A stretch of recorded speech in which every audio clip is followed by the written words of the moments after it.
Welcome back, everyone. Welcome back to another week, another edition of the Sparkling Tuna Cup number 50. Oh my god, our weekly dose of Open StarCraft, hosted here by the CranKy Ducklings. I'm of course Showside VIP, and with me I'm joined by my plushies, by the amazing people in the chat as well, and these incredible players as we're diving into our first matchup. Exclamation mark B in the chat if you guys want to have a look at the bracket yourselves. The bracket is massive, the bracket is insane, and we'll go over it after this series. We have our first matchup here to kick things off, and spawning in the bottom right hand corner of Site Delta, we have our purple Zerg player from the land of Costa Rica, representing Team License to Kill. It is Eon.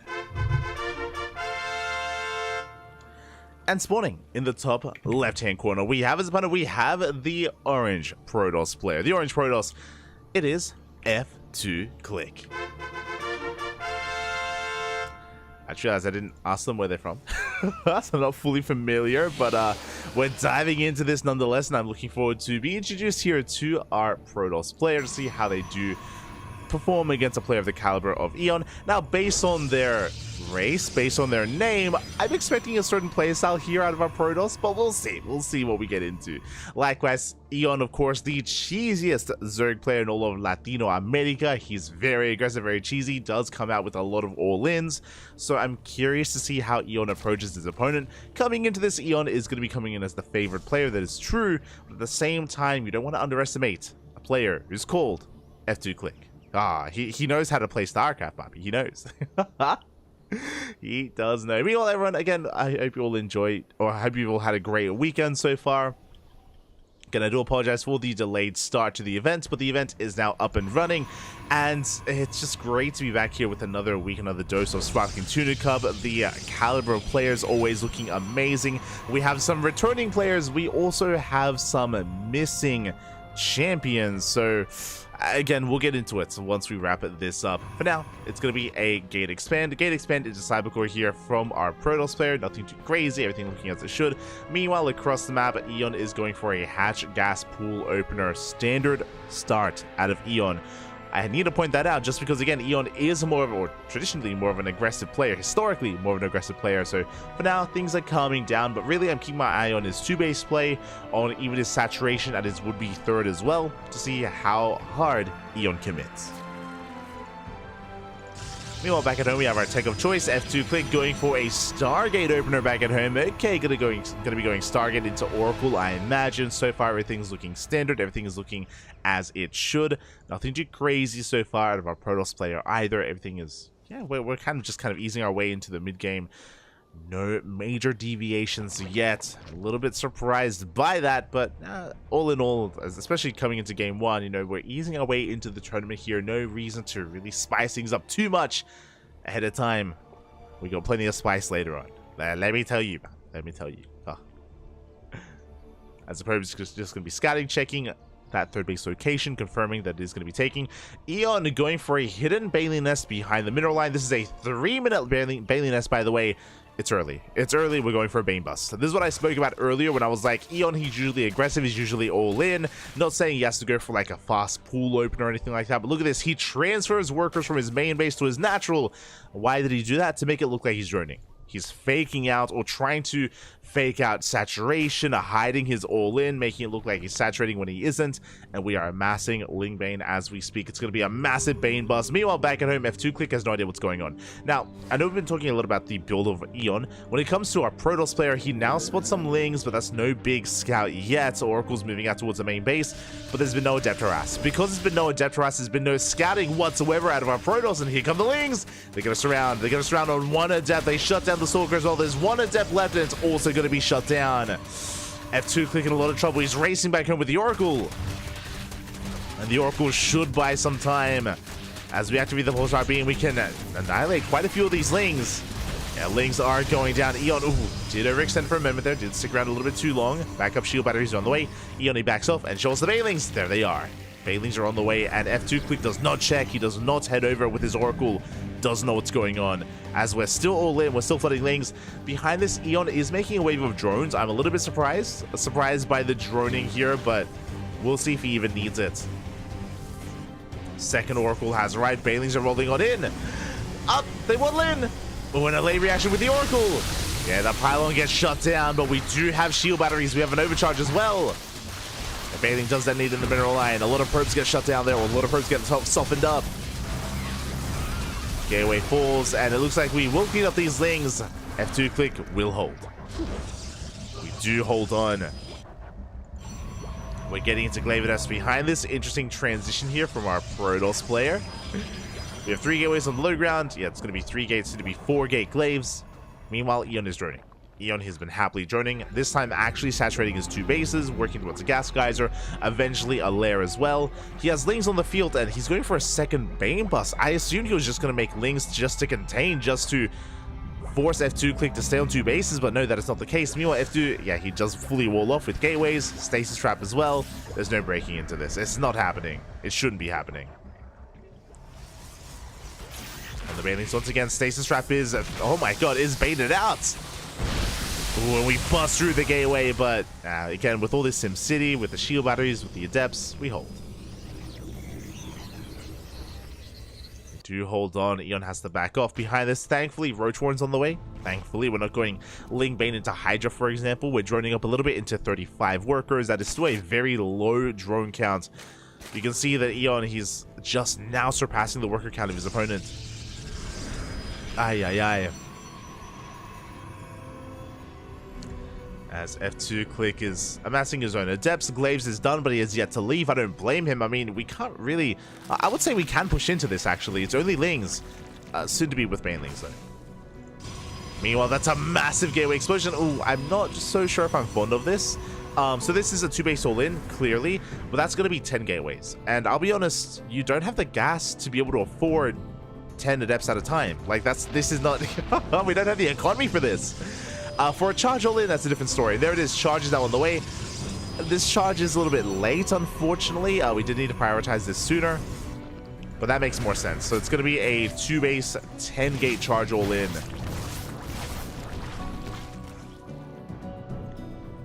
Oracles, they get across the map. Adepts still not quite threatening our opponents either. Roaches are amassing. Eon droning up to 2-base saturation. And working on his roaches. Too quick, finally moving out with his adepts. Finally does move out. Is scattered by the Ling. Eon is aware. And Eon does have what it takes to deal with this, but we're actually headed for the 3rd base, and there's no creep connecting these bases. Yeah, we shade into the 3rd. Lings, they arrive just in time. They're going to be able to tank some shots. Drones are kept safe and sound as a result. I mean, I say safe and sound, 2 drones go down. Only 2. Bailings, they barely do graze the army. We shade in between the bases towards that natural, and we're going to get a couple more drones, but we will clean this up.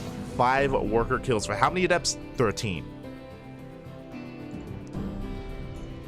Not the best trade there for F2 click. To be fair, Eon doesn't really have much of an economy to begin with, so killing some drones does impact him quite a bit. But now he's re-droning. We have a Hydrogen on the way, and now we're going for a big counterattack, this time with Roaches. No Ravagers, though.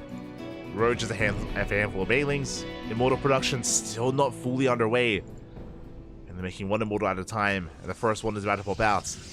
But there are no Sentries. Again, because there's no Ravagers, if Eon pushed in, if we had a couple of Force Fields, we could defend, we could hold. Without them, I feel like Eon could have broken this location. Or at least not killed the Protoss, but denied the 3rd. I do think that could have been a big possibility, but Eon is playing it safe, he backs off. Droning up into 3-base saturation, getting a 4th base as well. Eon, he's macroing. Let's go. He's actually macroing. Meanwhile, F2 click now going for a counterattack. Finally, for the first time with his oracles. The entire game they've been stuck at home. But we have spores in position. We have a handful of queens as well. Oracles, they're going for the 4th instead. Okay, I can get behind that. 4th base is going to be focused down. You have Eon going for a big push though, and the Zealots are being annihilated again. No sentries, no force fields. The Immortal is saved, but I can't say the same for everything else. And we're breaking through the line of Zealots. Breaking through the Zealots. GG, well played, and Eon will take game number 1. Whew. GG. Again, Eon just able to overwhelm its opponents. What I will say is after the initial defense, I do think there was a moment where F2 Click could have counterattacked. This is when Eon lost his 2 waves of the Ling Bane, and when he only had Lings at home to defend and no roaches. There was an opportunity to counterattack, but F2 Click didn't know. Did not know. You can actually see it here on the bracket. Sorry, on the graph. F2 Click is the purple Protoss player.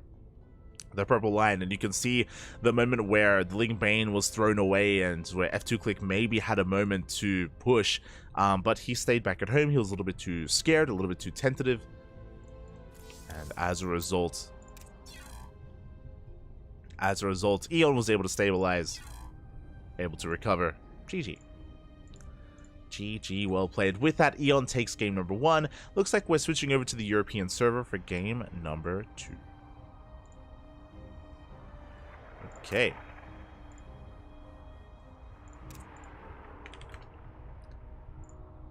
We are switching over to EU.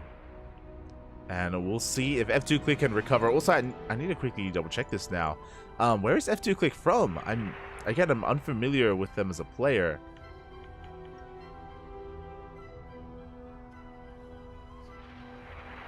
We'll figure it out.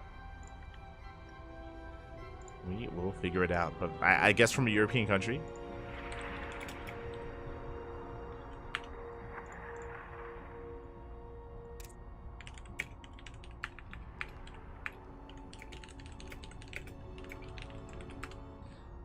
I'm asking him. This is when I find out he's like a Polish Protoss player again.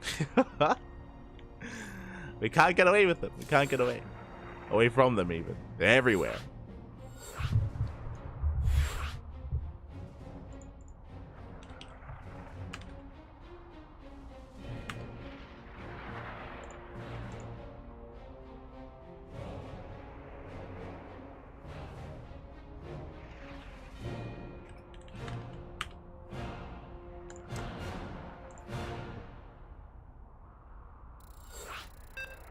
But here we go. We have our second game. It's going to be Oceanborn as our second map of choice. Let's go. We're going to be loading into Oceanborn for game number 2. And the question becomes, does F2 Click... I mean, I imagine he's not really aware of Eon. Like, in the introduction to this series, I spoke about how Eon is the cheesiest Zerg player in all of Latin America. And Eon has a reputation amongst the American scene. But I'm sure a lot of the Europeans aren't too familiar with Eon. And game 1 was maybe a bit of a wake-up call. What about game number 2? As spawning in the bottom right hand corner of Oceanborn, we have our orange Protoss player. Representing himself, currently teamless, it is F2 Click. And spawning in the top left hand corner, we have his opponent. We have the purple Zerg player from Costa Rica, representing Team License to Kill. It is Eon. Catching up in the chat. I don't think you have enough mineral patches for 10 gateways unless you have 3 bases, or it is.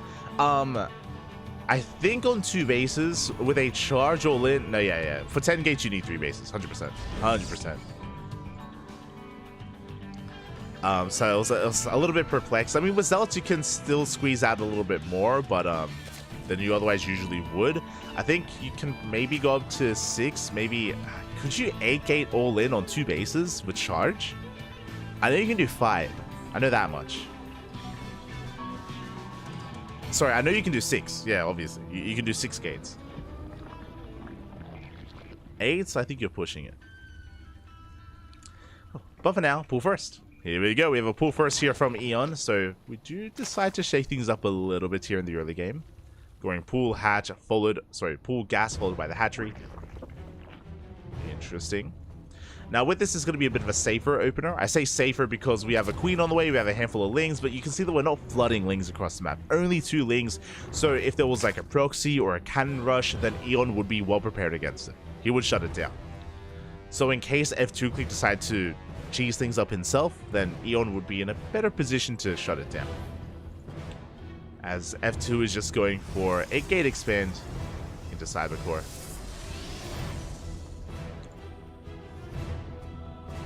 I say that Warp Gate is going to be on the way. Okay, so remember, last game we did have a Stargate opener. This time with Warp Gate being researched, as long as we don't cancel it, this could be a Twilight Council.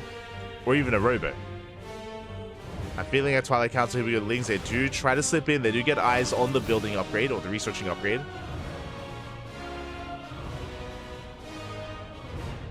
Warp Gate prioritized quite a bit there. Yep, and there it is, Twilight Council.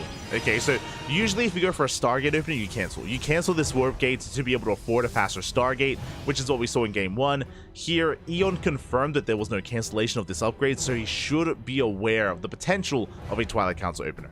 Now, from here, this could be Glaives, this could be DTs, it could be a charge-based all-in. I'm curious where this takes us. We haven't pulled out a gas, so this should not be Glaives. Not be Glaive Adepts. If it is, then it could be Glaives alongside Dark Templar or like 6-gate Glaive Adepts.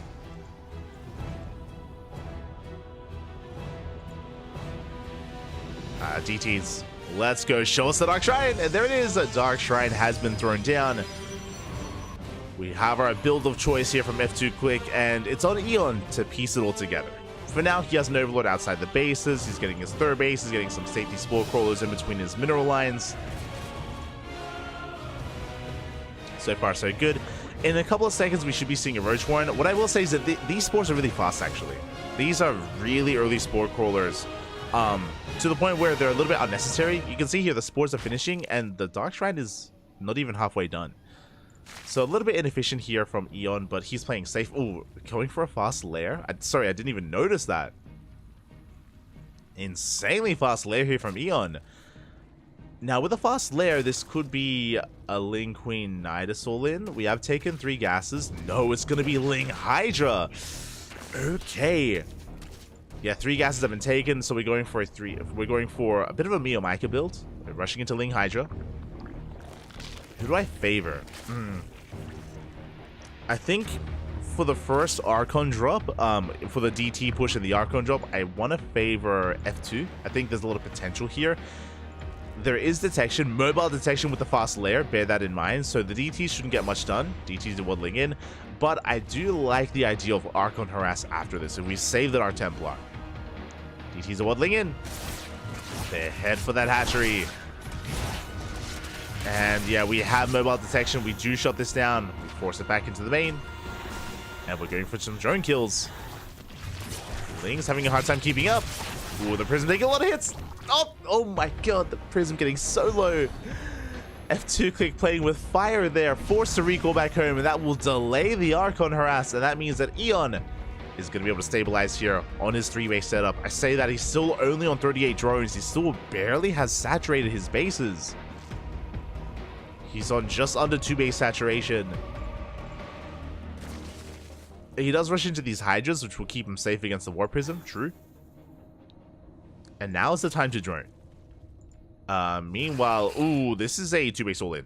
Okay, we have a 2-base all-in. We have a 4-gateway explosion. It's going to be 4 gates. Sorry, going to be 8 gateways in total. That's a lot of gateways here for F2 Click.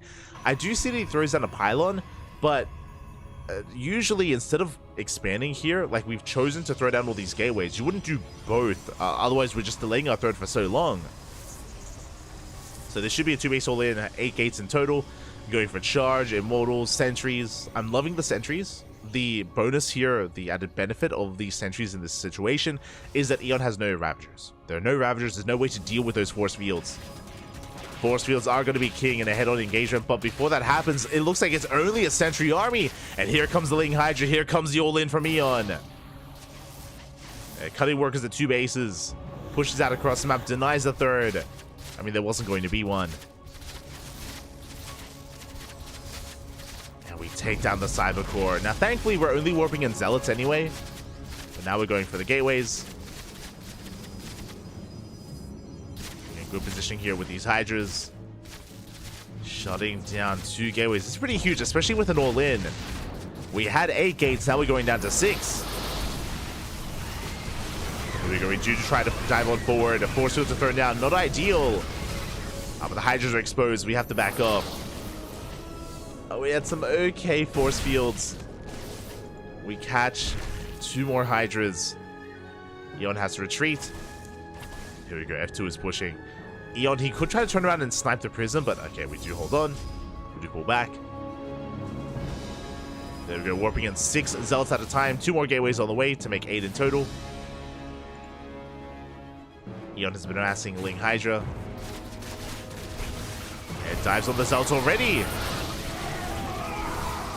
Zealot's going to be going down. We do create a choke point here, and we're getting on top of the Archons. F2 click just doesn't have enough. Nice juggling, though. Saves the Archon. Very well done. Saves 2 of the Archons. Goes through the warp in.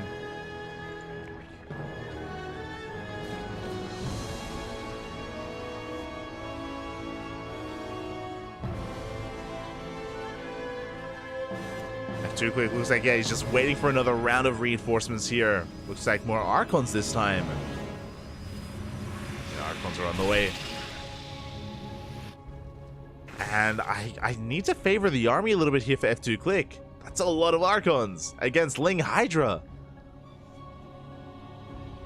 This is going to be a tough defense here for Eon. Again, his low drone count is hurting him so much. 46 drones against the 44 workers here of F2. Another big warp in. I feel like Eon needed to be a little bit more aggressive here. It needed to dive on this a little bit sooner. Now the army, it's gone out of control. F2 click with a death full of an army. And you know what time it is? It's time to F2 and click, Bappy. Let's go. The concave is looking not too bad here from these Hydra. Spines finish up just in time. But the Immortals are going ham. They shut down the Spine Crawlers. With the Hydras, they barely hold on. The Spine putting in a lot of work. Yeah, we shut down to the Archons. Whew. We get on top of the Immortals. Just barely. 1, 2 Immortals go down. These Zealous reinforcements a little bit too late. F2 clicks so close to breaking through. GG gets called, and Eon takes the series 2-0, advancing on to the next round. GG. Happy. GG, well played. Eon, he had the concave, he had 2 spines finishing up just in time, and that last wave of reinforcements for F2 click did arrive a little bit too late. Also, if he had his Warp Prism to help juggle back his Archons or his Immortals, would have been ideal as well. There was a little bit left to be desired there from the push from F2 click. Still very close, so still almost broke through, but Eon did hold. Again, you can see towards the end there, the army supply in favor of the Protoss did have a devastating army, but this army supply also doesn't take into account, you know, the Spine Crawlers, the concave, of course, the extra damage that Eon was able to deal because of that, with the better positioning. GG. Congratulations to Eon as he does advance on. My condolences to F2 click as he is going to be eliminated from the tournament. And from here, we are going to be following Eon into the next round. And now we can finally take a moment here to have a look at the bracket, and this is one of the big reasons why I dove on this series, !B in the chat if you guys want to have a look at the bracket yourselves. We have a returning champion. Oh god, I'm excited. It's the commander himself from the top. Okay, from the top, we'll get there. From there to tell, we do have Nightmare. Nightmare, of course, he has been absent for the past 2 weeks. If you remember, Nightmare, he was kind of the Kong of the Tuna Cup. He got 2nd place to Cristiano 2 weeks in a row. This was for Sparkling Tuna Cup number 46 and 47. Actually, you know what? I kind of want to show something off. As we get ready for our next series. But that's last week's raffle. We'll have to clear that up. But where are we? I get spreadsheet. No, this one. Bam. Okay, there we go. So I just want to quickly show this off here. So for 2 weeks in a row here, Sparkling Tuna Cup number 46 and number 47, we had Cristiano versus Nightmare. Nightmare, he came 2nd place 2 weeks in a row. Cristiano, he was the dominant force here. He has been the dominant force. You can see right here before your eyes. Cristiano, he won the last 4 Sparkling Tuna Cups against Nightmare and against Geralt in those finals. Took down a lot of big names to get there. Cristiano has been the tuna for the past month of StarCraft, but Cristiano is not here. Cristiano, he is absent this week. You can see the bracket here before you. There is no Cristiano in sight. There's Geralt and there's Nightmare, but there's no Cristiano. So for the first time in a long time, we will have a new champion this week. It's going to be a new champion. But you can see here on the bracket, Eon has taken down F2 Click. He advanced on to face off against the commander himself, Keen. Keen retired. Keen, he retired for a couple of months. We last saw him in December of last year, and he recently got picked up by Twisted Minds. Or I should say Twisted Fairy. He got picked up by Twisted Fairy, and we actually got to cast Keen for the first time in a long time last night. He did compete for Twisted Fairy and was able to showcase himself in WTL. Didn't have the best performance, unfortunately, but again, you know, he's back, and he's here in the bracket. And I say the return of a champion because, quickly going back over to our history of Sparkling Tuna, scrolling all the way up to the beginnings of Sparkling Tuna, you can see up here, this is back in 2022. Back in the day, of course, the Koreans were the dominant force, right? We had players like Bjorn, we had True, we had Chance, and who's that? We had Keen. Keen was one of our first champions. You know, Bjorn, Art, True, and Keen back in March of 2022. Over 2 years ago. Over 2 years ago, Keen was a champion. Here taking down Trigger in the finals, taking down Geralt in the finals, and here taking down Art in the finals as well. You can see here that he got second place to Bjorn. This is also in 2022, and then he disappeared. Oh, sorry. It was here in in July. That's it. In July. I almost said August. In July of 2022, he was our champion, and then he disappeared. He was absent. He was absent for the rest of the year, for 2023 as well. Like, Keen just did not return to the pond until now. It's been 2 years. It's been 2 years, and he has returned this week in Sparkling Tuna Cup, and we're going to be featuring him here against Eon. Now, I will say that I do think that Keen was more in form last time we saw him back in 2022. I do think that's when he was much more in shape. But I think that's why Keen is competing tonight. I think Keen is looking to get in shape. He's looking to dust off his keyboard, dust off his mouse, you know, and get back into the swing of things when it comes to online tournaments. So I'm happy to feature Keen here once again. Now, Keen has been competing for Twisted Minds, but I believe, let me just double check. I believe Keen is officially, sorry, he was competing for Twisted Fairy. I think he's officially on Little Fairy, which is, of course, in a cooperation with Twisted Minds for the Twisted Fairy team.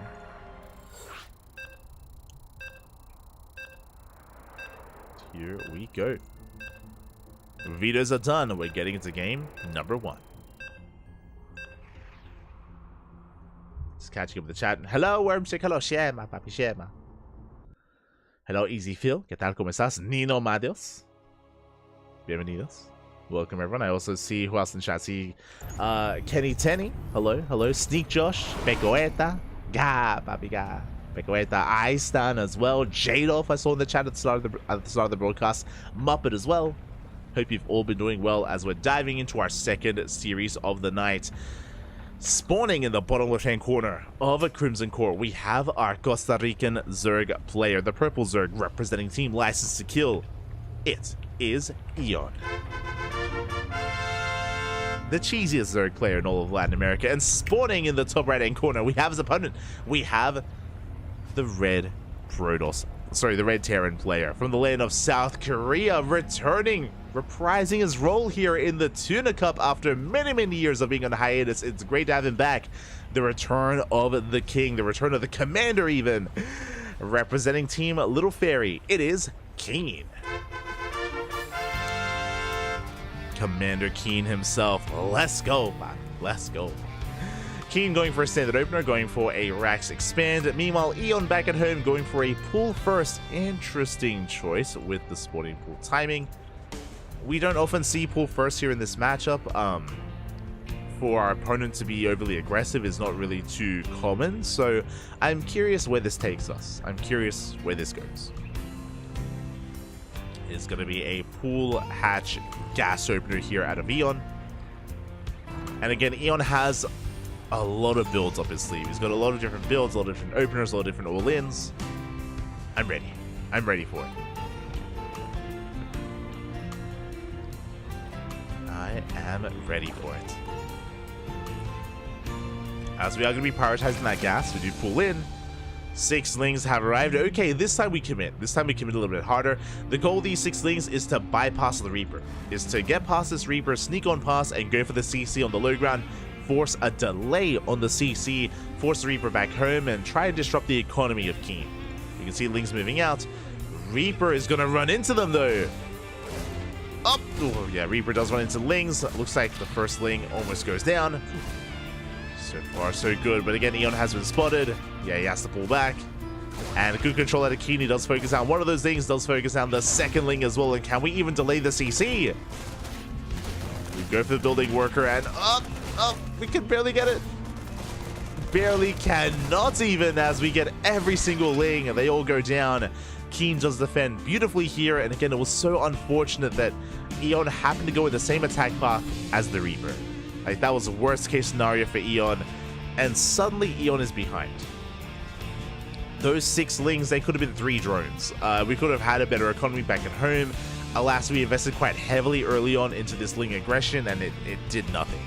It delayed the CC by a couple of seconds, and behind this, Keen going for a 3rd CC before Starpoint. Standard economic build. It is going for an economic build here. Across the map, Reaper dips in.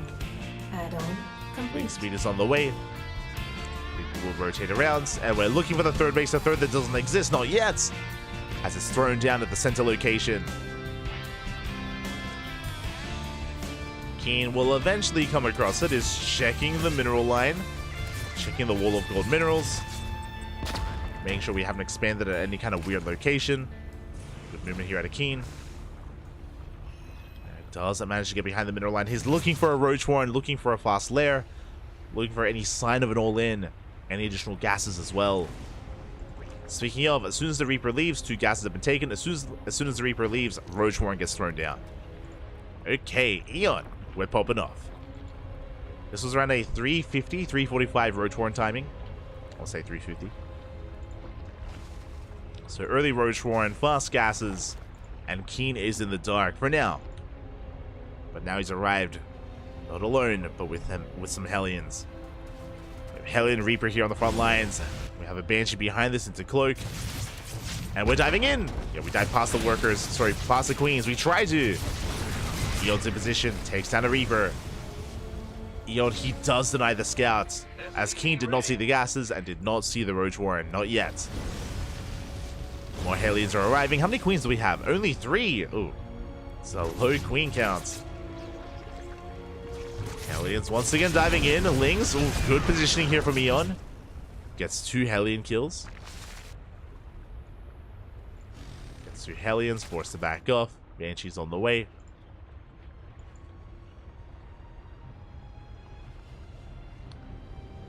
Banshee's making their way towards that main base. Now, this should be able to get eyes on what's going on as Eon is pushing. He's moving out with Lings, with Roaches, with Ravagers as well. The Lings, they get here too soon. The Lings are roasted. But Eon is going for an all-in as he has cut drone production here at 37. He's done droning. It's all or nothing. Banshee tries to go in, but there's a Queen in position. We're going for the Ravagers instead. So far, good pick off. One Ravager going to go down. Oh. The Ravager does fall. While they take down the wall, they shut down the depots. And we're busting into the natural. And Keen is in a bit of trouble here. What do we have behind this? Another Banshee on the way. No Cyclones, no tanks. Boys are being pulled into the Lings. You can see here we're trying to pile down those Banshees, but it's not working. Oh, ooh, good piles here on the workers. 19 SCVs go down. Eon. He's going for the E-base. 20 SCVs. He gets 20 workers here. He denies +1 armor. But Eon's being cleaned up. Yeah, the Ravagers go down. The Ling's going to be going down as well. E-base on fire, but we should be able to repair. Now, what's scary right now is that, yes, we killed 20 workers. This is good. This is good damage. But Keen is on 3 CC, and Eon is on 37 drones. Keen is still ahead. Keen still has more workers, plus mules. Like, Keen still has a better economy than Eon, despite killing 20 workers. That just goes to show how all-in Eon was. This was not good enough. Eon needs more damage, and he's getting it. There we go, 7 more SCVs go down. But we barely get an 8th worker towards the end. Much better here for Eon. Eon barely takes a worker lead.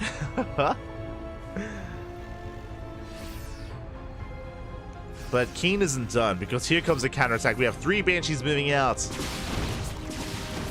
We get 2 drones.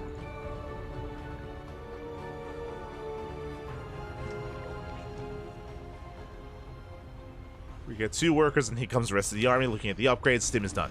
Oh, Stim is done. Marines, they push it forward. They're going for the queens. Eon has to back up. Banshees, they catch another queen here at the natural. 3rd base is going to be forfeits. Banshees, they can go for the other queens, by the way. They can and they will. 1 Banshee gets picked off, but we trade it for a 2nd queen. And this 3rd base is going to fall. And we get the 3rd queen as well. 3 queens and a hatchery and 10 more drones. Keen. His economy still ahead, still looking solid behind this. And we barely have an army here for Eon. We have a handful of Lings, a handful of Roaches, barely an army. We have 1, 2 Hydras. We can just stim and fight this, actually. Yeah, the Roaches are going down. We're getting some of the Hydras as well. Oh, more Hydras coming to reinforce. Keen does overextend, bleeding out one of those medevacs. At the same time, Banshees were going ham in the main.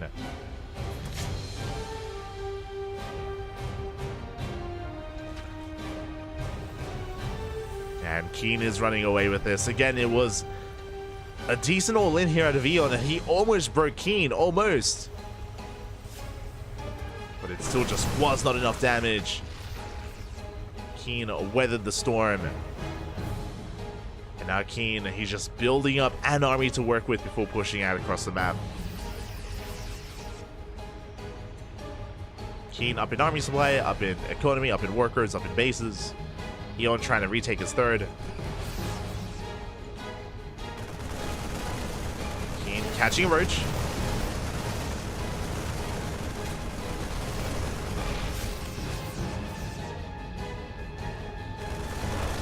Catching a roach, getting a drone. Going for the would-be 3rd base, and the 3rd it's going to be denied. Once again.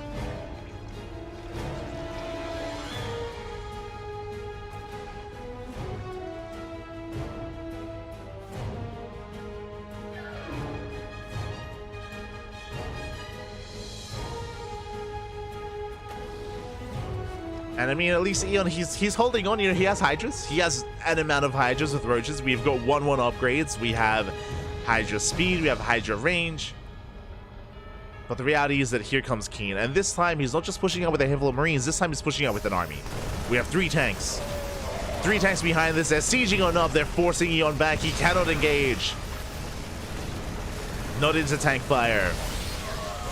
Speaking of, Keen pulls back. Leapfrogging forward, bringing his tanks 1 at a time. Just securing his position here. And he's within range of the 3rd base. That's a kill, not a cancel. That's a kill in the hatchery. And yeah, the death march has begun. Keen, he's going for the kill. Eon supply blocked here. And again, struggling so much just because of the failed all-in.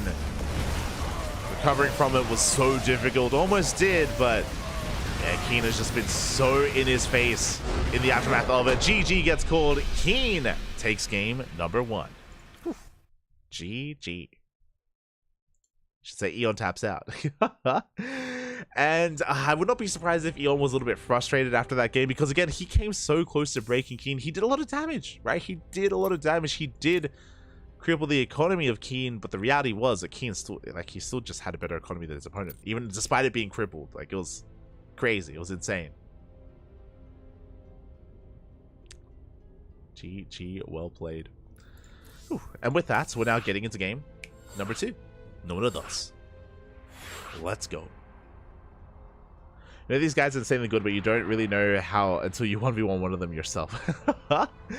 Droptimus. Shout out to Droptimus. I believe you played in tonight's tournaments. Yeah, you did. You did. Shout out to Droptimus.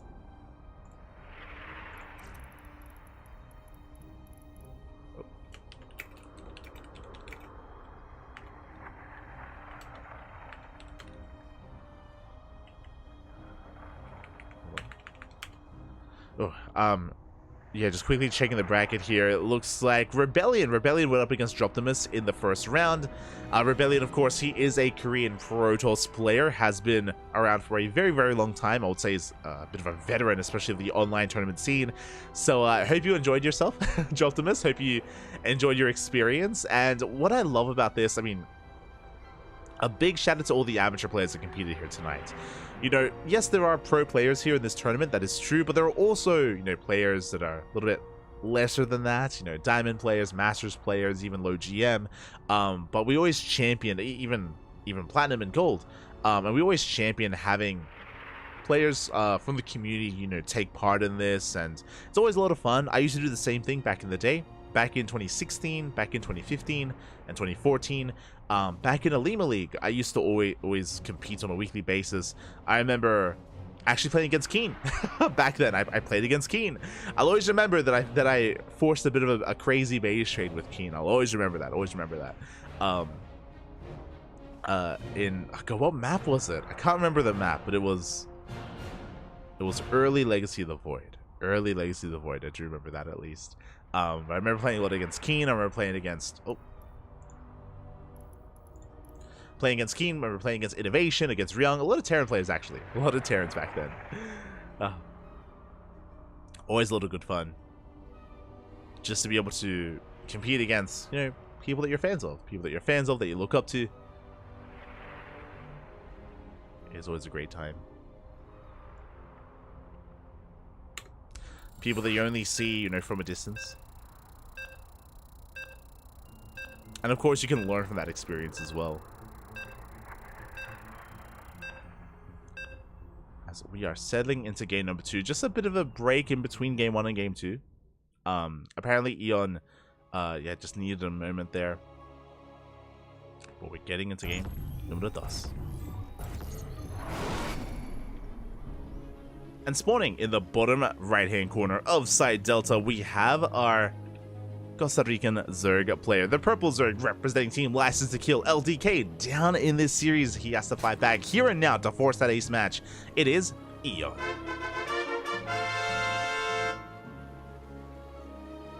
And spawning in the top left-hand corner, we have his opponent. We have the red Terran player representing Team Little Fairy. It's the commander himself. It is Keen.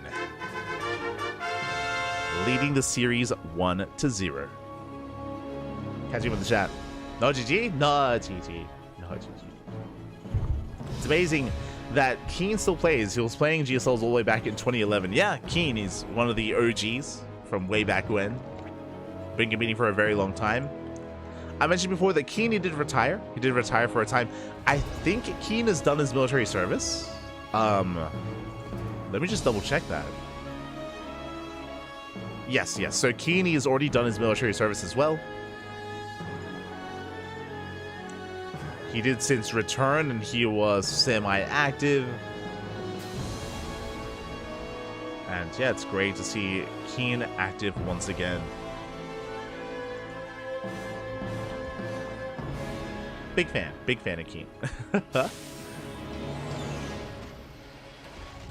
Again, I remember, like, oh god, Keen, he was, for a very long time, he was kind of in the middle of the pack back in the day. You know, I would always associate Keen with players like Alive, Keen, Alive. Oh god, I'm trying to recall, there were so many Terran players back then. I want to say Salvation? Salvation name changed into... He name changed into something different. Forte, that's it. Forte as well.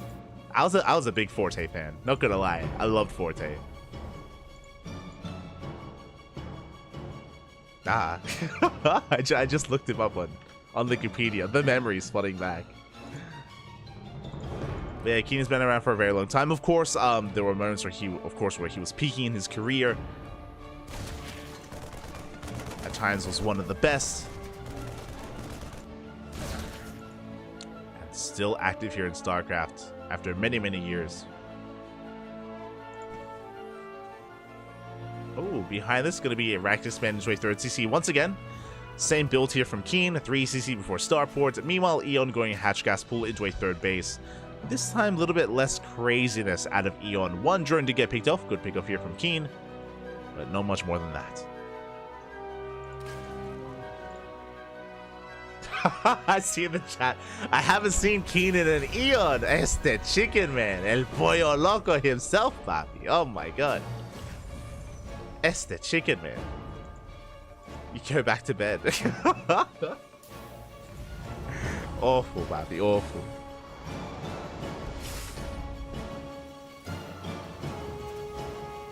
I haven't seen you stream in ages. I mean, Chicken Man, he still does KSL, but I agree. I haven't seen El Pollito cover ESL Open Cups in a while. There's a 2-minute delay going on right now, but you know, Chicken Man, if you ever want to stream ESL again, ESL the Open Cups again together, always keen, always keen. No pun intended. Always Eon. I know that things were a little bit in flux when I was traveling to Europe, but I'm back. I'm back in Australia. I'm back, papi. I'm back.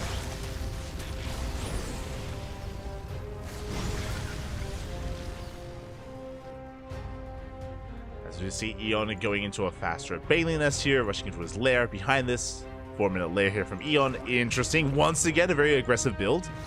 Going up to 2 gases. If we go into a 3rd gas, this could be 2 base Hydra once again out of Eon. For a 2 base Hydra rush, which we saw earlier today.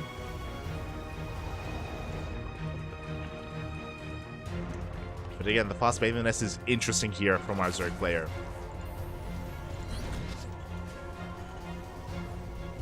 Part of me wants to say, like, oh, he's playing very safe, but it's Eon that we're talking about, so I want to believe he's being aggressive. As Keen is just getting into his own setup here, into the mid-game. 3-1-1, 3 Raxes, 1 factory, 1 starport. Double E-base on the way, 3rd base soon to be taken. And it does look like, especially with Eon droning, that this was a safety Bailey nest. Okay. Again, I assumed that he was going to be aggressive with it, but no, it's just a safety Bailey nest. Even here, some safety Bailings being morphed in. We're droning up. Now that the lair is done, we can go into fast Bailing speed. And then getting into our 1-1 upgrades. Oh, and an and an infestation pit. Oh my god. The Hellions get in. And the middle line's being roasted. The 3rd base, it's under fire. 8 drones go down. Lingbane trying to keep up with the damage has been done. Looks like we will lock down these Hellions. We get 9 drone kills. Lost mine time. We trade with the Lingbane as well. Good trade for Keen. A very nice trade here. Eon has to re-drone. And again, I'm still curious. What is the purpose of this infestation pit? Against Bio, I don't really see going into Swarm Host. Is the goal to rush into a fast Hive into Ultra Tech? That I could see. But again, we need a good economy to actually make that happen. We're getting to 3 bases. 4th base soon to be on the way, I imagine. Station bit's done. And once we have the gas for it, show us the Hive. Again, I want to lean on an Ultra Rush here, but we'll see. Infestor, okay, never mind. We're not banking up gas for a Hive, we're going for Infestors. I say Infestor. There's one. One is on the way.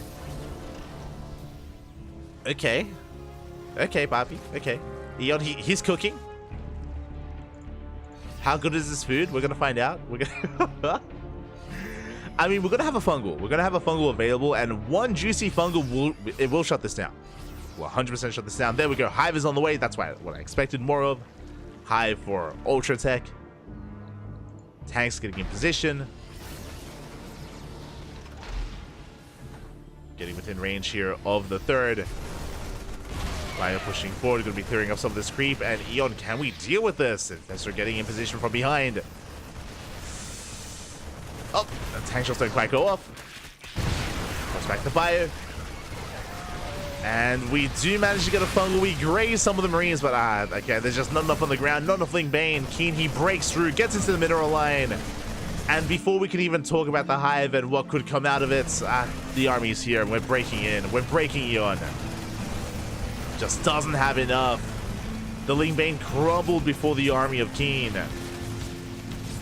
And sure, we had a fungal, but there was just no follow-up. Not enough Lingbane. Another fungal does catch some of the army, but we have reinforcements rallying across the map. And Keen, he's snowballing out of control. He takes out 23 drones, the third base as well. And sure, we have 2 more infestors on the way, but it's too little too late. Eon going for a big counterattack, hitting that third. I mean, we'll get some damage done, don't get me wrong. Keen is forced to turn back around. 7 SCV kills. Keen does turn back. Can we catch a tank? Oh, we can try it. Where's the pickup? No pickup. Tank goes down. Okay. I see you. Yo, catching a tank. Getting 7 workers. That was some nice damage, but still not enough here. Like, Eon, he's still trying to resaturate his third. He's down to 40 workers. That is less than 2 base saturation. He's just now saturating his natural as we speak. Meanwhile, Keen, he's on 69 SCVs. Nice. Now 62. A little bit less nice. But he's getting up to 4 bases against the 2 base setup of Eon. It's crazy. Eon is now all in. Lings are rushing forward. Fungal going to be thrown down. Big Fungal here on the ring. Oh my god. The Fungals. Fungals are good, but that's all we have. That's all we have, man. Banelings are cancelled. And GG gets called. Keen takes the series 2-0, advancing on to the semifinals. Oh, sorry, to the quarterfinals. GG. Huh. GG, well played. Congratulations here to Keen as he makes his return. He marks his return to the Sparkling Tuna Cup after 2 years of a hiatus. He is back in the Tuna Cup, takes the series. Congratulations. My condolences to Eon. Again, Eon had not a bad game 1. Like, again, game 1, it was quite a close all-in that Keen was able to defend against. Game 2 was a little bit more shaky. Keen was a little bit more in his comfort zone. Able to get into a 3-base setup, able to roast up mineral lines, pull apart his opponent, snowball out of control. Really clean stuff there out of Keen, but game 1 was more back and forth at least. And you know, a big shout out to Eon for competing here tonight, for taking part in this tournament. I'm sure people like Chicken Man know what I'm referring to is people in the Americas, whether it's North America or Latin America. It's a terrible time to be awake. So a shout out to all the American players, or America's players from North and South that compete here tonight. Thank you. Thank you so much, Eon. Big shout out. I think it's like 4 or 5 a.m. in the morning. Always do appreciate it.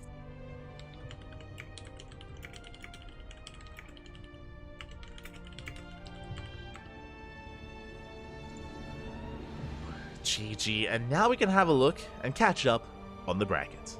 Exclamation mark B in the chat if you guys want to have a look at the bracket yourselves. We have some updates. We have some updates from the top. We have Nightmare going up against Gam Gam in a best of 3. Gam Gam took down Tortuga 2-1, went all the way to the ace match. Big shout out to Gam Gam, but now he's up against one of the titans of the tournament. Nightmare is a beast. Nightmare, I would say, is the highest rated player in the entire bracket. He always is. He always is. Despite that, we've seen a lot of upsets. We've seen a lot of players step up and knock Nightmare down. We'll see if anyone can do that this time. We shall see. Meanwhile, we have Eba taking down Middle VK 2-0. Eba waiting in the next round. Oh, sorry. I'll switch back over. Eba is waiting in the next round for the winner of Nightmare and Game Game. Best of luck to Eba. Best of luck. Scrolling down a little bit further, we have Nath. That's a name I'm not going to read. Nath taking down Davlatos 2-0 up against Nice in the round of 16. We have Nicorect taking down Rostock 2-0 as Rostock took down Alpha. But Nicorect advances on to the quarterfinals, waiting for the winner of Nice and Nath. So going down, we have our series. Keen advances on to face off against Honmono as Honmono got a walkover. Feels bad, man. That was going to be the first series. Not going to lie. That was going to be our first matchup. I had my eye on Honmono versus Luna C, but Luna C did not show. Luna C did not show up, so unfortunately there was a walkover.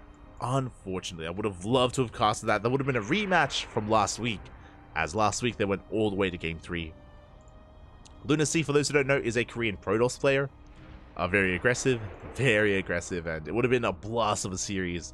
Unfortunate that we weren't able to showcase it, but at least we have our next matchup, Keen versus Honmono. Our first TVT in quite some time here in Sparkling Tuna Cup. And scrolling down the very bottom of the bracket, we have Rebellion, who took down Optimus 2-0. Geralt knocks down Rebellion 2-0 as well in the round of 16. Very impressive result there from Geralt as he advances on to face off against Sheep in the quarterfinals. For those who know, Sheep is a Chinese player. I believe he's a Chinese player who... He didn't debut recently, but he has been competing as of late. He was able to bring down his opponent. I think he's a Chinese Zerg player, if I remember correctly. Is that the Zerg or Protoss? Oh, sorry, my apologies. Sheep is not a Chinese Zerg or Protoss. He is a Protoss player, but I have to remember, Sheep is Lemon, the Taiwanese Protoss player. Lemon took down Ashbringer 2-0, and Lemon has been looking very impressive. He's been looking very impressive as of late. Lemon even took a game off of Oliveira in EPT Asia, in the Asia regional, so very impressive stuff out of Lemon. He's been popping off and getting better and better results, so he will pose a threat to Geralt. And we're going to be focusing on the lower half of the bracket. Keen versus Honmono into the winner of Geralt and Lemon. We're getting there. We are getting there.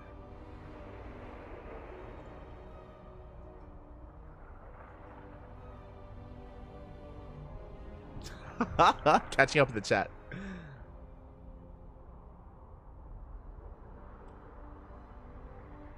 I'm also wondering if Light just got back from the military training. Oh, true. Just got back. Only 3 a.m. on the West Coast. I'm only being moderately degenerate.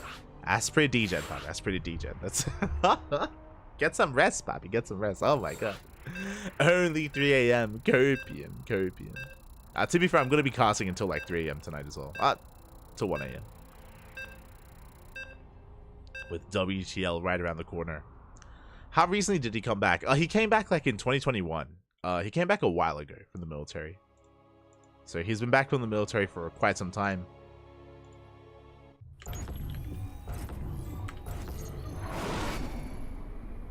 Let me just double check. Yes, he finished his military in May of 2021.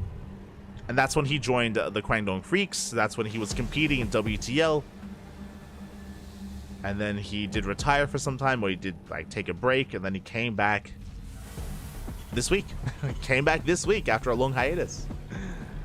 It's great to see him back in. Here we go, spawning in the bottom right hand corner of Oceanborn. We have our South Korean Terran player living in the land of Japan, representing Team Hyper 1. It is Honmono. And spawning in the top left-hand corner, we have his opponent. We have the South Korean Terran player, the blue Terran representing Team Little Fairy. It is Keen. Let's go. Let us go. The TVT is upon us. And I've casted these two face-off before. Fun fact, I think Honmono, I remember that there was a replay redeemed where we casted Keen versus Honmono. This was what? This would have been 2021. This would have been when Keen first returned after his military service. And Keen cheesed the hell out of Honmono. He cheesed the hell out of him. And I remember that we had this narrative going on that this was the origin story of Honmono. That Honmono was trying to play standard, he was trying to play macro, and Keen cheesed the hell out of him. And ever since then, Honmono's been an animal. He's been he's been scarred for life. He's been an absolute animal here in StarCraft. And what I mean by that, if you're maybe unfamiliar, Honmono is very aggressive and very all-in against Protoss specifically, to be fair. Against Protoss players, he's always going for 1 base or 2 base all-ins, non-stop aggression against Protoss. Against Zerg, Homeowner plays a lot of macro nowadays. He can play mech, he can play like this really turtly mech style, or play very bio heavy. Against Terran, he's a lot more standard. He's a lot more standard, he's a lot more up and up here against Terran. So I'm excited for this rematch after so long.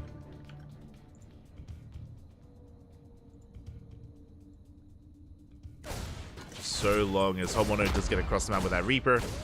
Meanwhile, Keen is lying in wait, does get some first shots off, and Homeowner has to retreat. To calm things down, again, it was a racked expand here from Keen. Likewise, Homeowner going for a double gas opener instead. So, Homeowner with the double gas opener is going for something more aggressive. He's reactoring out Reapers, going for Hellion production as well. He's amassing an army. Meanwhile, Keen is working towards his own army as well, but did prioritize the CC instead. So, Homeowner will have the army advantage. And we'll see if he can make use of that. We'll see if he can punish Keen or try to hinder his economy in some way. Back at home, Keen just now getting into his own reactor. Opting to go for his own Cyclone, defensive Cyclone as well. We'll see if Keen can hold, if Keen can survive. Because here comes Homeowner. Now it's going to be, what, 3, 4... Five Reapers in total. It's going to be 5 Reapers and 3 Hellions. From Homeowner's reinforcements are still coming from across the map. Homeowner pushing in a little bit premature here. He's going diving right on the army. Oh, he will not break through. Good concave here from Keen. Good substepping as well. Does avoid most of those shots. Hellion goes down. Cyclone arrives. And Keen shuts this down. Again, Homeowner pushing in before his wave of reinforcements. Did trade against the army, but Homeowner did lose a bit much. Keen behind this, he's got his Cyclone, got his defensive setup. Marines are amassing, tank is on the way. Keen is perfectly safe and sound. I say that Homeowner, he tries to go in once again. Going through the Marines. Cyclone out of position, Marines go down. That wasn't a bad trade for Homeowner. Got a good chunk of Marines there. Behind this, getting to his own tank production, Vikings as well. Interesting that Homeowner, he's rushing into Viking production for air control. He's skipping Ravens for now. Whereas Keen is going for a much more standard follow-up here, getting to his own Raven production, tanks. Third CC has been spotted. Is delayed. And a big scout here from Homeowner. Trading out and getting 3 more SCVs. Almost 4. That's going to be 3 workers, a delayed third base, a scout of the third as well. And Homeowner is going to be pushing. Now, he's behind when it comes to his third base timing. The goal of this move out is not going to be to break Keen. It's going to be to deny the third and get his own. You can see here, Homeowner is getting his third base on location. He knows he's behind. He knows his third base is late in comparison to Keen. But that's why we're pushing out. As we move out, ooh, the Reaper comes in. Keen, he does delay the third CC. Big pick off there from Keen. Homeowner moving out. Now, looking at the units tab here, Homeowner does have the tank advantage. He's got the Viking lead as well. But Keen has Ravens. Oh, we're throwing down bunkers. That I was not expecting. Okay. Bunkers on the way. Keen pulling the boys. Getting in position. Yeah, we're diving on the tanks. We throw down another wall. Auto charge to throw down. We do focus out the Ravens. We managed to snipe both of them. But we get the tanks. Was this worth it? Looking at the trades here. Another tank getting picked up. Up. Yeah, Homeowner forced to land his Vikings. We'll lose every single Viking. And Homeowner's in trouble. He lost 2 tanks, he lost 5 Vikings, and he's losing his final tank. No! The tank, get out of here. Homeowner barely trying to escape, but no, he will not get away. 3 tanks falling, 6 Vikings. That third CC is finally done, but here comes Keen. Keen with a massive supply lead. Remember, Homeowner, his goal here was just to delay the third, but he committed into a fight. He was forced into a fight, to be fair. Homeowner lost everything. Homeowner does have the Viking lead. There is still that going for him.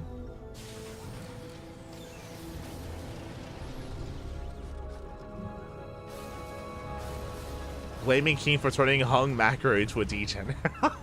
True. It was all his fault. Copium.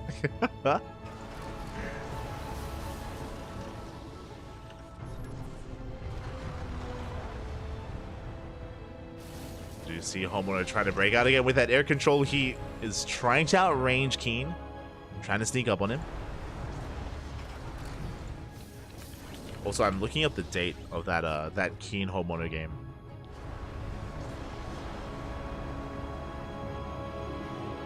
Yo, this was a long time ago. But here we go. We do see the tanks. They do manage to pick up a couple of tanks here. Good positioning by Homemono. Doesn't lose any of his own tanks. At the same time, Keen coming in from behind, going for a Viking drop. Gets a couple of SCVs. But there's no escape. Yeah, there's no way out of this. He's going for the tank. Does get a tank. And can he get a second tank? It looks like he will not. The repairs are too good. Homemono holding on. Behind this, Keen, of course, taking his economic lead. He's on 69 SCVs. Nice. A solid worker count. Homemono, he's stuck on 2 bases. But he is double expanding. Getting his 3rd base, his 4th CC, and even a 5th CC. Oh, this is a bit much. I'm not sure if we need that. As you can see, Homemono, he's turning into Hon Mech. As Mech is on the horizon. 3 factories being set up. He's getting another CC. He's getting, what is this? We're on 3, 4, 5, 6. 6 CCs. Papi. We're like barely holding on. Oh my god. That's one way to spend our minerals. Okay. So Homemono triple expanding, or at least attempting to, throwing down all these orbitals. Meanwhile, Keen, what he lacks in bases, he makes up for in army. I mean, look at all these tanks. The Marine Stim is done. 1-1 is done. Combat shields as well. Keen is pushing with a death ball of an army, and Homemono, can he survive this? He's got a handful of tanks. He's got tanks, he has no support. What I mean by that, all these minerals that are spent on these CCs could have been like reactored Hellions, for example, and Hellions have their place here in mech just to buffer, just to support this army, to have something in between the bio and the tanks. As they're simming on forward, poise are being pulled, they have to be. And Keen is breaking through. Shuts down 2 of those tanks, getting a 3rd. Up. Oh my god, the tank barely does survive. 13 SCVs fall. Yeah, we're just parked here on the 3rd. Homemono trying to break out. Marines are being ambitious. We do manage to get a gas geyser. Get a couple of SCVs, 17 workers going down in total. Ooh, 18. And Keen backs off. Now, what's important here is that because of Homemono's playstyle, yes, he lost 18 workers, true.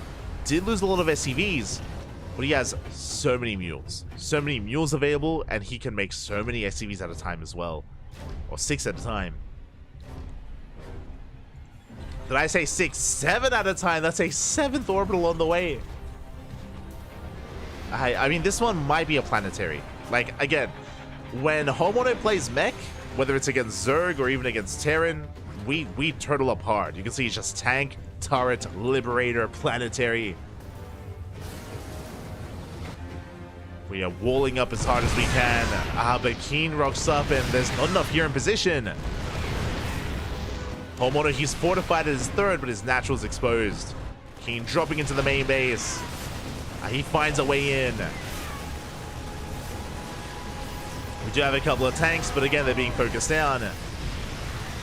And we're just pulling Homemono apart. Diving into that main base.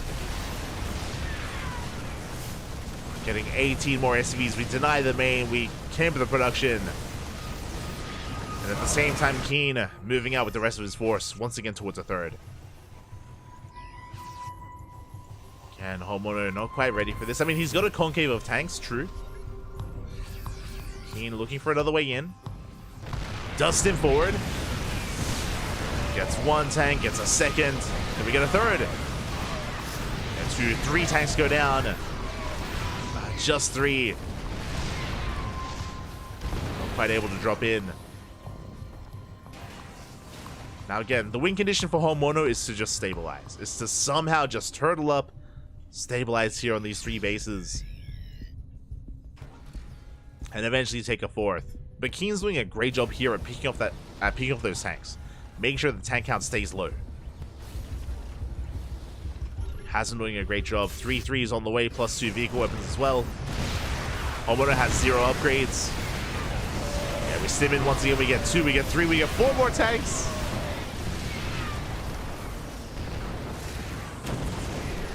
Keen has to be careful though. I mean, again, this tank count is getting high. That's a lot of tanks. Oh, massive volleys go off. Keen overextends.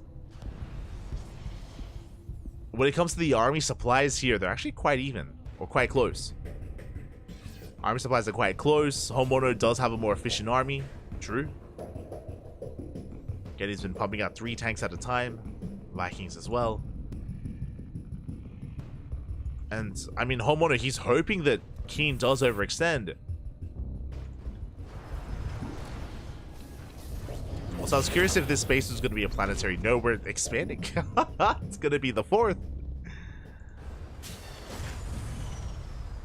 Another CC on the way in the main. Let's go. Oh, the orbitals. Meanwhile, Keen is taking his own half of the map. Like, to be fair, he's on 81 workers. And that's a kill in the 4th CC. Big pickup.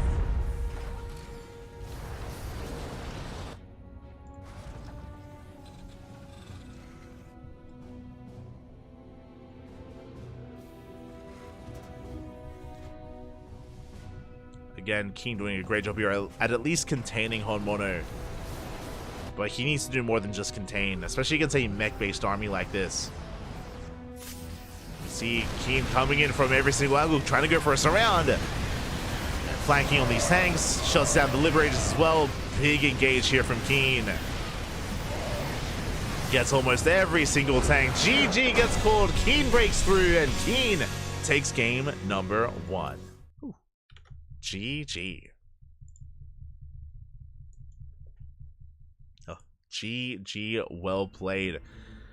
Keen does take it here in the end. Again, Homono trying to turtle, trying to stabilize, trying to hunker down, and in Homono fashion as well, but was not able to. Keen just always pushing in, able to take down 2, 3, 4 tanks at a time, make sure that Homono was not able to snowball out of control, and was able to take the first game in the end. Congratulations.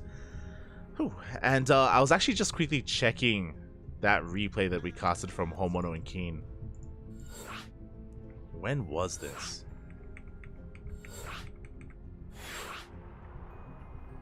Homono versus Keen. What map was this on? Was this on Hard Lead? No, sorry, not Hard Lead. Hardwire.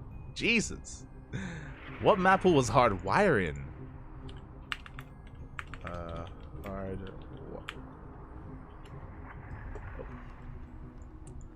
Un momento here.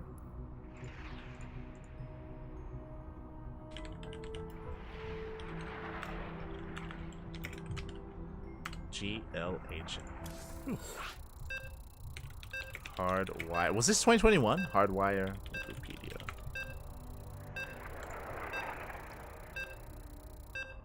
This was... Yes, this was end of 2021. Yeah, I remember this. It was like October, November. Was when the replay, or was when we casted that game. So yeah, this was when Keen came back from the military. Is lined up. Is lined up with that. Now, many years later, the rematch. Let's go. And spawning in the top right-hand corner of Alkyonia, we have the Red Terran player representing Team Hyper 1. Down to the series, can he bounce back? It is Homono.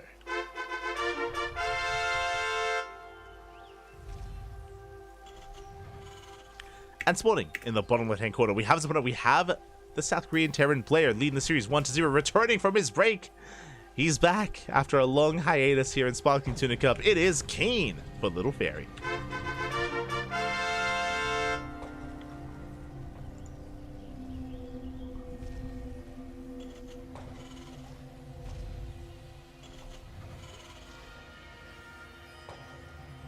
Here we go. But yeah, Homeowner versus Keen. This was a... How long was this game? It was a... Oh, no. So for some context, what I'm referring to, again, way back when we casted Homeowner versus Keen a long time ago, it was like a 2-minute 38 long game where Keen like cheesed the hell out of Homeowner. Long time ago. Good times. But now we're back. Once again, it's going to be a double gas opener here from Homeowner. This time, Keen is reciprocating, going for a double gas opener as well. With this, we're going for faster factories. We're going for a faster factory into a delayed command center. So a bit of a safer build here from Keen compared to the previous game.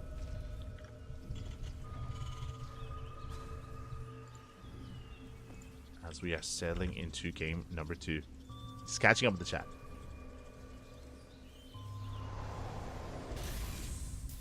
Hi all, is this live? This is live. I mean, I say live, it's a 2-minute delay. 2-minute delay on stream. Outside of that, yes, it is live. Casting these games as they come to us.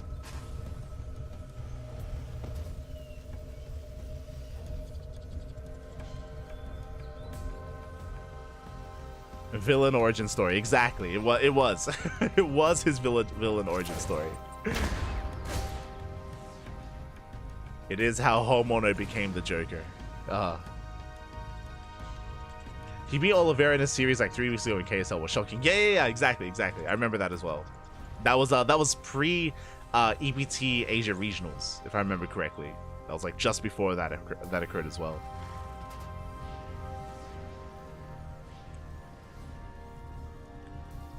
Hon Mech refusing to make any amount of Hellbats. That's true. I mean, again, it was a very specific style of mech, just pure tank Viking lib. He's an animal, Poppy, as we do end up delaying the CC. Good pick off here by Hon Mono. Behind this, getting into a 1-1-1 setup, going for interesting reactored Cyclones. This is a little bit old school. We haven't seen too much reactored Cyclone play in TVT in quite some time. Keen back at home, going into reactored Marine production, going for an initial drop. Going for an initial drop himself, but he's going to be running into Mass Cyclone back across the map. Oh boy. Here we go. These new 1v1 maps are so weird. A lot of them are a little bit weird. I say weird. A lot of the new 1v1 maps have a lot of unique features. Like even this one, for example, has these center goal bases. Has an entire portion of the map that's cut off by these minerals. You can mine through the minerals, you can expand, and because of that, a map like this, like Alcyone, can lead to a lot of late game play, because you can take a secure third because of the ramp, take a secure fourth base as well because it's awkward to push in, and even take the gold as a fifth and go for the late game. But we'll see. We'll see if we can go that far. As Keen is coming in with his drop, Homono lying in wait on the right hand side, looking for a drop. He does miss it though. No, Homono does miss a drop. We do slip in. But at the same time, the Cyclone surround. Oh, not quite able to collapse on this. Yeah, Keen going for the add-ons, does get the reactor. Almost does get a Cyclone as well, but he's barely not breaking through. Yeah, Keen is going to have to retreat. And Homono now out of position, no longer here waiting for the drop. Keen will escape. Will boost away.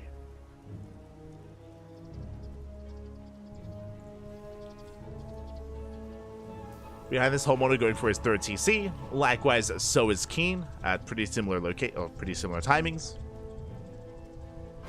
Both rushing into our thirds.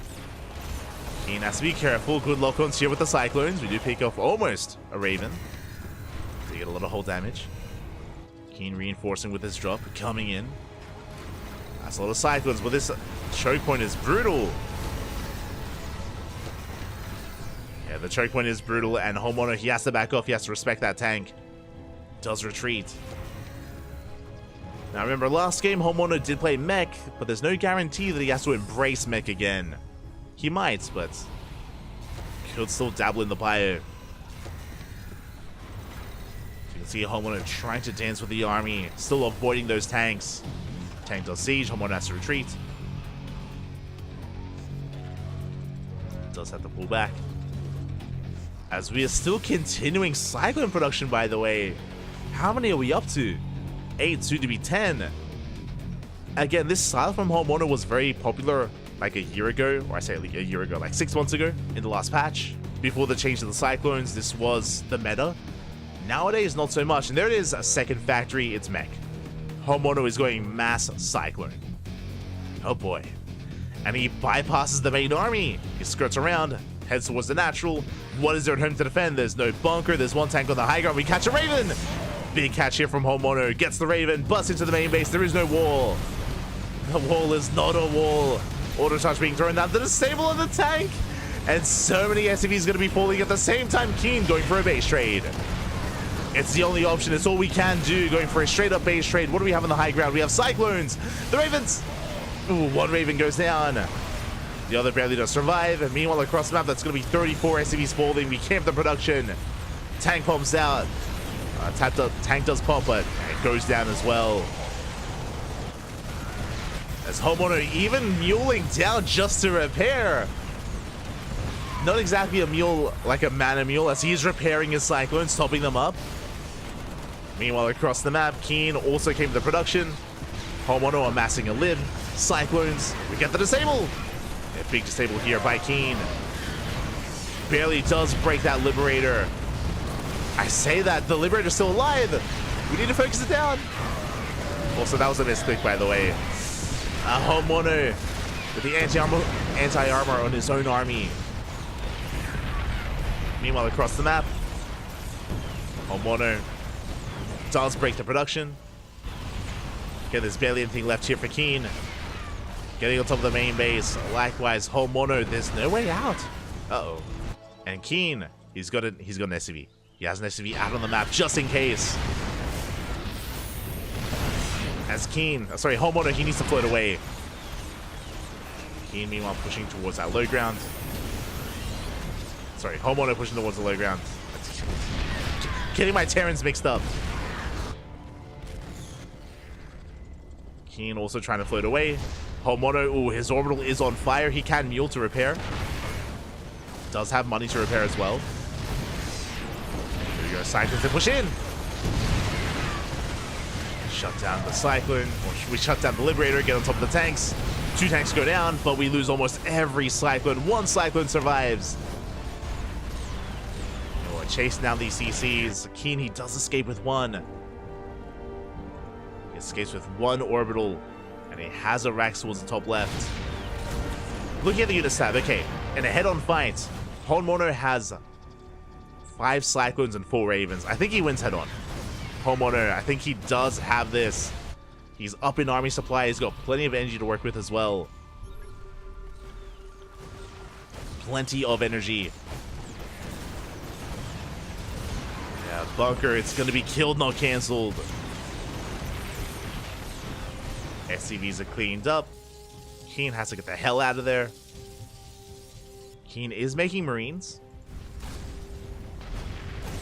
Meanwhile, Homeowner, he's back to mining. Oh, we get the disable, but we do escape. This is a little bit scary. Homeowner is spending a lot of his energy. A lot of his energy is being spent.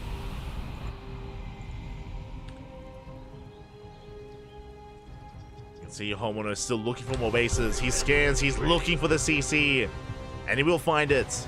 Big catch here from Homeowner. The final base of Keen, it's gonna go down. There's no saving it. Oh, the Raven! The Raven goes down as well.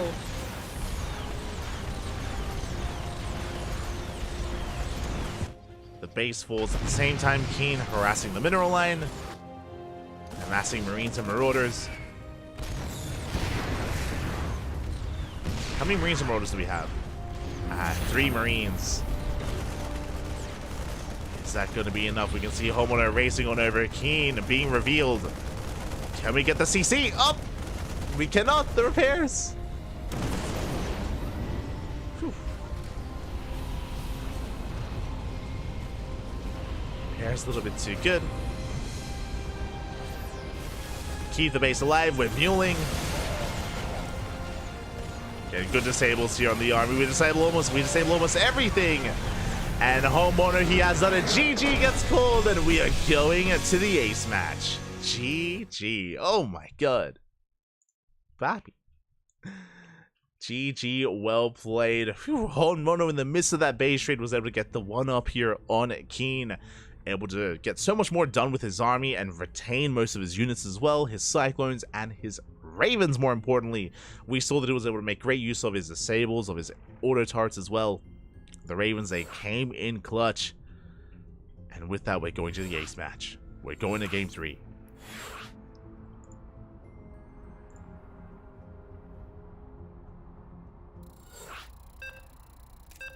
Here we go. Oh my god. We're going all the way to game number 3 here. How does this story end? It ends on Site Delta.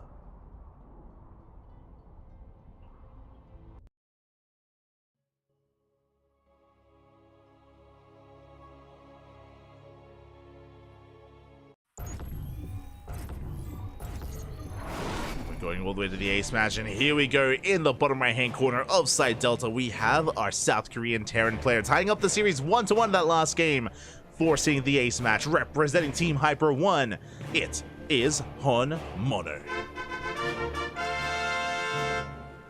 And spawning in the top left hand corner, we have his opponent. We have the South Korean Terran player himself, the Blue Terran, representing Team Little Fairy. It is Keen.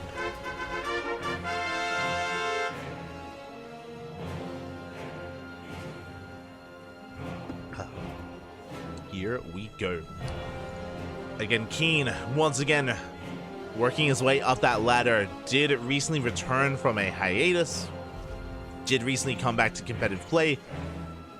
And he's still finding his footing here. And I mean, he's been looking strong here this tournament, but against Honmono, forced into game 3. I mean, to be fair, it was a base trade. Like, it was a very chaotic situation. A very chaotic game, where Honmono was able to initiate the base trade first, if you remember. Honmono was the first to bust into the natural, force the reaction out of Keen. Honmono was that much faster. Likewise, Honmono also was able to retain his main base a little bit longer as well to get some extra warp-ins or extra rounds of units. Was a wild game. And now we find ourselves in game 3. Double gas opener. Double gas opener out of Keen, double gas opener out of Honmono. Once again, we're rushing into a factory. Going to be delaying our CC.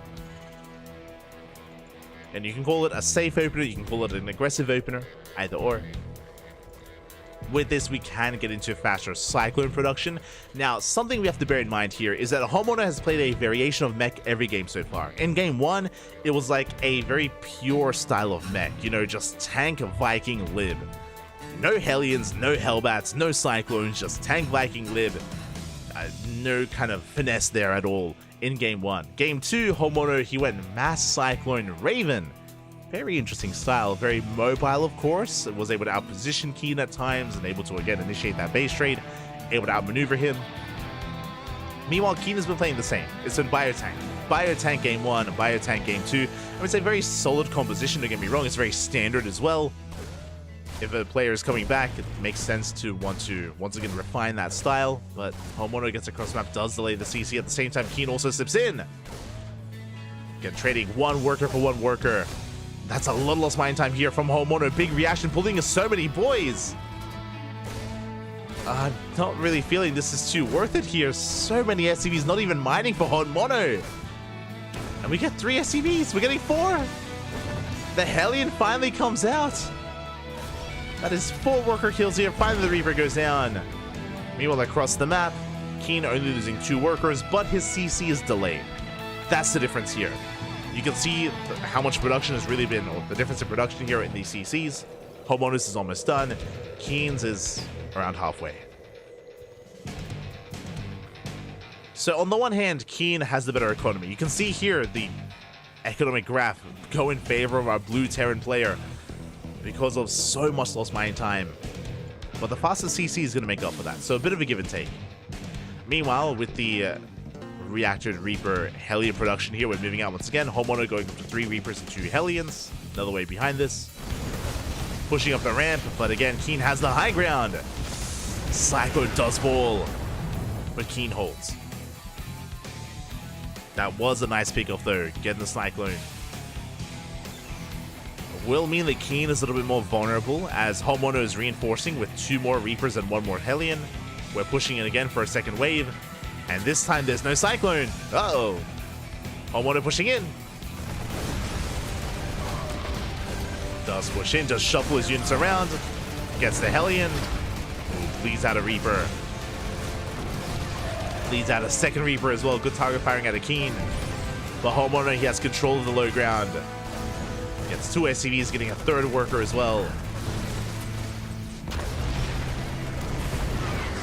Before being cleaned up. 4 SCVs go down. Homeowner, he's up in workers. And we're getting into our bio tank.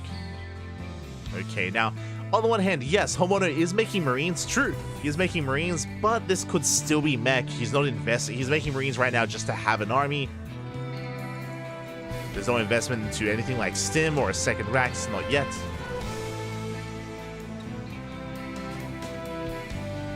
Keen building up his own biotank army as well.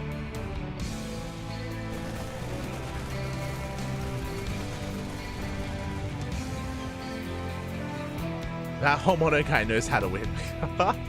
3rd CC is the way here for Homono. Do love to see it. Meanwhile, here comes a push from Keen. Looking at the armies, Keen is up in tanks. He's up in Marines.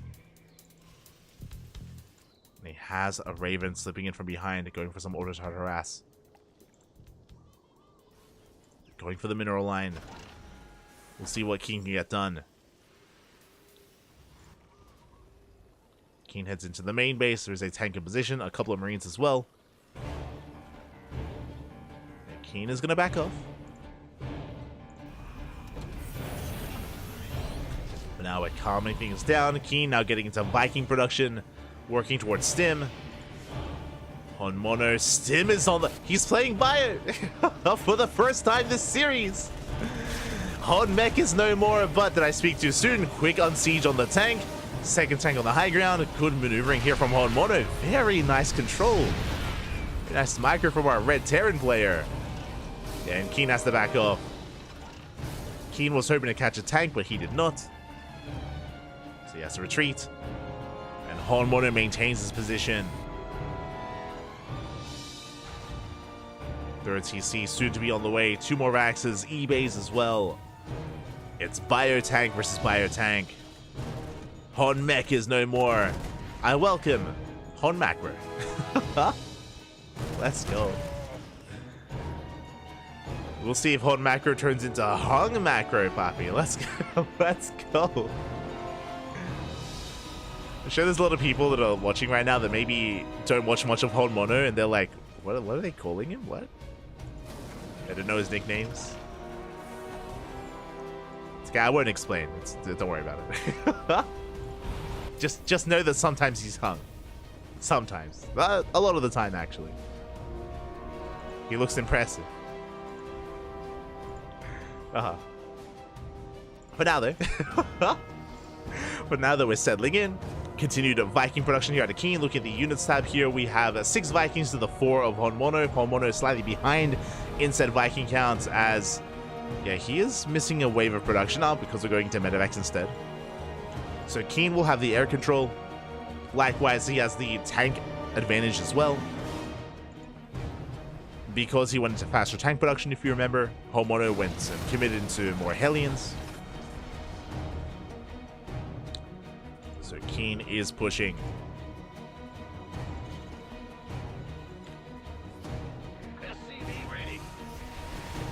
Honmono spots the armies, but the disables are too good. Yeah, we don't unsiege in time. 2 tanks get caught out. The Marines go down as well. Keen wedging himself in between the mains, or in between the natural and the third. And he takes down all the tanks. Ooh, will bleed out one of his own. The Vikings of Keen, they do come out on top. Doesn't have enough to keep pushing though. Honmono, he barely does hold on. Bikini still has the tank lead. 6 tanks to 3.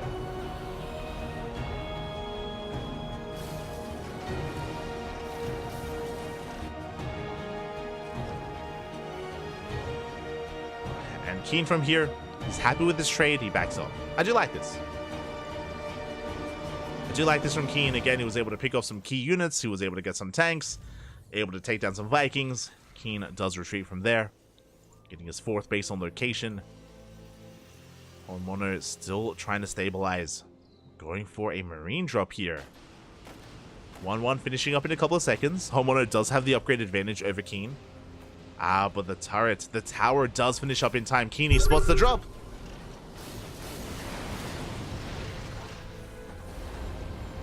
And that sensor tower was so close, was so clutch. See Keen getting ready for a drop into the main. Homono, he just retreats, he backs off. Knows that he cannot break the defenses of Keen. And now we're getting into a longer game. It's happening. Homono still no 4th CC. Staying on 3 bases. Loading up, going for that double drop in towards that main base. At the same time, he runs into some tanks. Oh, not the best trade from Homono. Takes a lot of tank shots to the face. Vikings are dragged out of position though. And it creates an opening. There is a turret. We push it. Oh, don't quite commit. Even though we could have definitely. Keen is pushing on the southern side. Moving out with everything he has. And what do we have? 8 tanks, 4 Vikings, 2 Ravens. The only advantage that Homono has is more Marines. But he's down in tanks, he's down in Vikings, down in Ravens. And Homono's out of position. Yeah, we cancel the 4th. And pushing into the 3rd. With the anti-armor missile. Anti-armor does go off. Tanks and CG up, we get the disables off. It's going to be a lot of SCVs going down. 11 SCVs fall. And we're within range of the base. And what do? Do we lift? If we lift, we have the Vikings. Yeah, there's just no way out of this. The base goes down. And Homono, he's going for the base trade. It's all he can do. He leaves a couple of reinforcements back at home to defend, to buy some time. He's committing across the map. Ooh, good target firing at the Keen. He does focus down the Metavacs. Very nice target firing. The Marines, they dive into the 3rd base. We have the high ground. Tank is sieging behind this. At the same time, Keen, he's breaking through. He will lose the base. Oh, that's 18 SCVs going down. We do catch a tank as well. But we're bleeding out too many Marines. Yeah, we're bleeding out too much. GG gets called as Keen busts into the natural. And Keen takes the series 2-1, advancing on to the semi-finals. GG.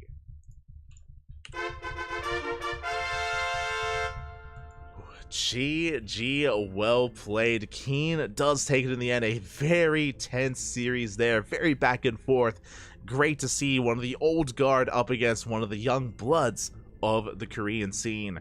Keen did take down Homono, but Homono, he put up a fight. Did put up a fight here. Again, Homono is more of a younger face in the region. And yeah, did go up against one of the veterans in StarCraft 2. Went all the way to the ace match at least. GG, well played. Shout out to Homono. He does bow out here in the quarterfinals, but he bows out to a legendary player. And Keen advances on to those semifinals. And we will be following him into said semis. Let's go. Let us go. Exclamation mark B in the chat if you guys want to have a look at the back of yourselves. Keen has an opponent ready and waiting. It's going to be a Terran versus Protoss as Geralt took down Sheep 2-0. I say Sheep. Geralt, the Polish Protoss, took down Lemon, the Taiwanese Protoss player, 2-0. And now we have a Terran versus Protoss semifinals. I should, hold on. There we go. Meanwhile, in the upper half of the bracket, we had Nightmare. Nightmare took down Eba 2-0. My condolences to Eba. Eba gets knocked out. And I believe Eba was the last Zerg player in the tournament. My condolences here again. We often don't have like a deep Zerg run in these online weeklies, unless like Wayne is here. I think like Wayne is usually the exception. So Wayne is one of the more active Zerg players here. I mean, Eba as well, to be fair, but Eba did get knocked out by Nightmare. And now Nightmare is waiting in the upper semis for either Nath or Nicaract. Oh boy.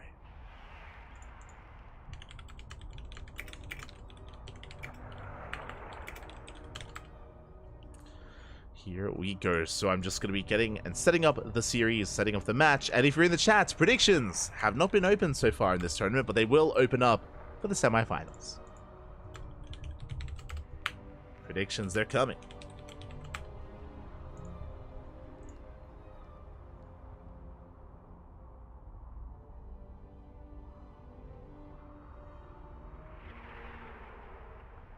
So we do just need a moment to set that up. Otherwise, I guess we can just catch up in the chat as well. That's a lot of tanks, Papi. That's a lot of tanks. Oh.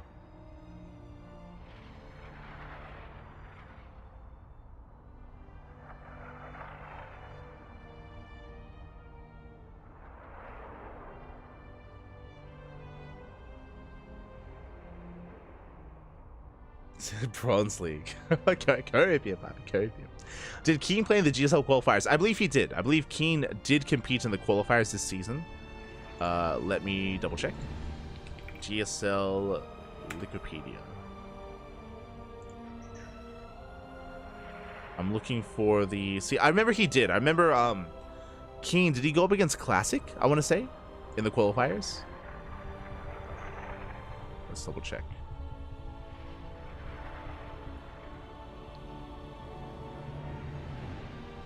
Notable participants. Who do we have? I see Quanta, I see TY, I see Björn, I see Ryung, I see Bunny, Honmono. I guess not. Okay, my apologies. I assumed that he did. Yeah, sorry, I assumed that he did play. I thought I saw him play against Classic, but my mistake. Who did Classic play against? Okay, Classic played against Ryung, that's it, not Keen. He played against Ryung. But yeah, Keen did not compete in this season's GSL qualifiers. Again, I'm pretty sure he returned after the qualifiers had concluded. Remember, Keen, he came back to competitive play after his break last week. I say last week, it was a couple of days ago. Less than a week ago. Wait, no, I say less than a week ago. It was last week. Last week. My apologies.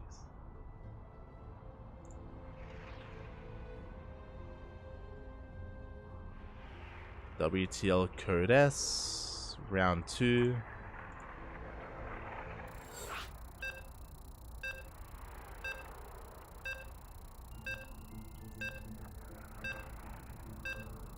He returned May 11th. Oh, yeah. I keep saying last week.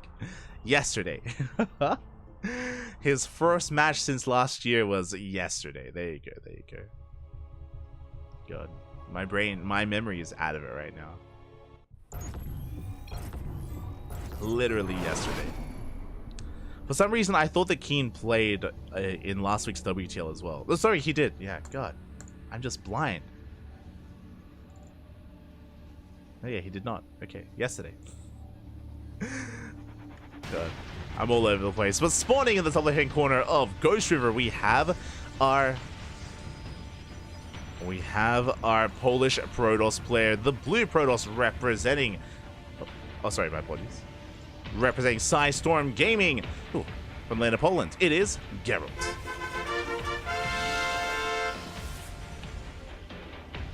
And spawning in the top right-hand corner, we have the South Korean Terran player, the Red Terran representing Little Fairy. It is Keen. Let's go. But yes, if you're in the chat, predictions are open, so you can place your bets on who you believe is going to advance onto the grand finals. Will it be our Protoss or our Terran? It is going to be up to you to decide. Up to you, puppy. Up to you to place your bets, to place those channel points on the line. Best of luck.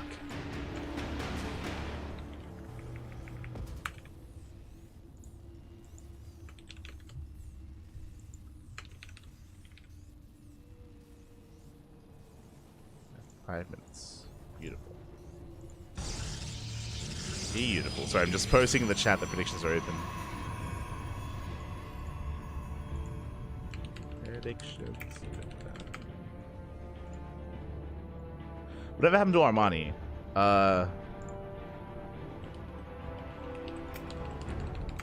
Armani officially retired. For those that are curious, Armani, I believe he posted on Instagram. Armani did officially retire. I want to say end of last year. There is an Instagram post where he did officially retire. Feels bad, man. Feels bad. But if you follow Armani on Instagram, he has been working out a lot. He's been he's been in that gym. He's looking good, looking fine, Bob. Oh my god, Este Armani.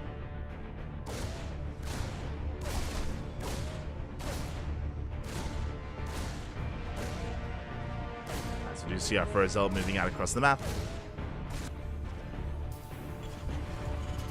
It is going to be a rack to span setup here from Keen, so a much more economic opener this time from our Terran player. Going for a rack to expand into that factory. Meanwhile, Geralt going for his own opener as well. Everything looking normal. We're going for our tech of choice, and we have our tech. It is not a Stargate. It's going to be a Twilight Council opener from our Protoss player. Let's go.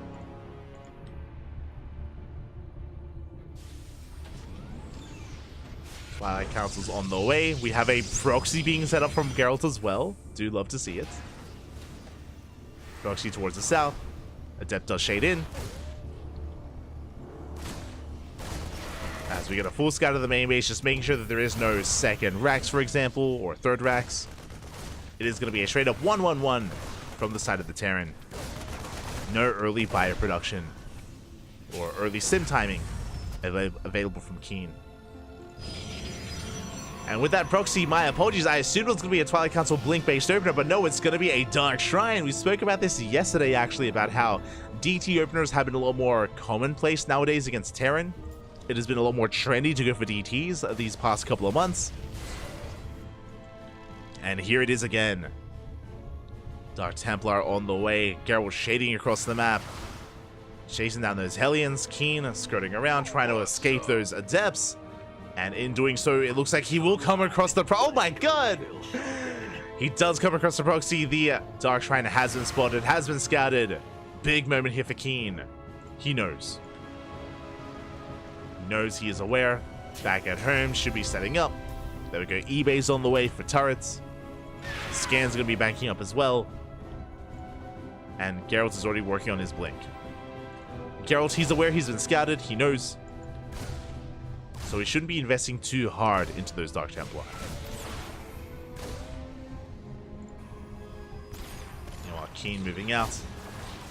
Doesn't quite get the Adept. Getting on top of the gateway though. Shield battery is not done. Uh-oh. And Geralt doesn't really have much to work with. Yeah, Pylon gets focused down. We deny the warp in. Stalker gets shut down at the same time across the map, but Depth shades in. We get two SCVs. But only two. And Keen is snowballing out of control again, punishing this DT opener. There's no blink. There's few Stalkers. Another warp in coming in. Keen just get the hell out of there, jumping into the main from the natural, focusing down a lot of probes. 4 workers go down. No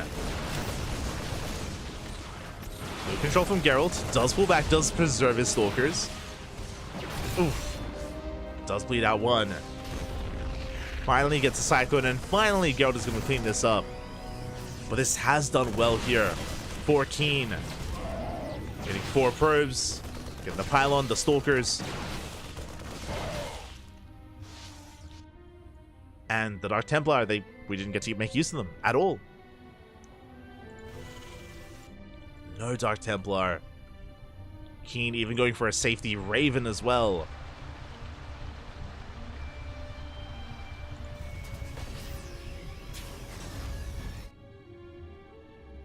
Does have the Raven, does check, making sure that the Dark Shrine was all cancelled. Is aware that it finished. Taurus are finishing up. And likewise, Geralt at least has Blink now. Blink is done. We're going for a third base. It's going to be 2-gate Blink into a third. We have a bit of a gateway explosion behind this. We're towards a gateway-focused army. Charge, Temple Archives, Archon's going to be on the way as well. So Geralt is going to be working with Chargel Archon Storm instead of Colossus. No Colossi from Geralt. Trying to contain his opponents, and Keen is soon going to be expanding. Once the orbital does finish, we can soon land and fight for control of that third base location. Adept does shade in. And I believe we did get a full scout. Yeah, we did get eyes on the third CC, on the stim, and on the production setup as well. This again reveals the third. Keen taking his own.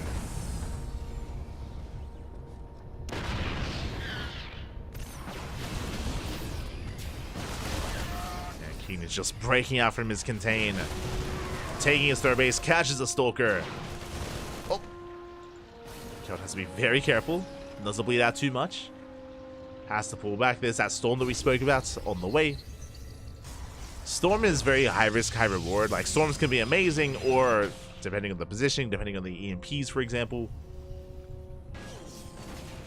storms may not be as reliable. Also depends on Keen's ability to respond, to split his army, to avoid the storms. There is a lot of back and forth that does take place. We can see Keen moving out, trying to shut down this proxy location.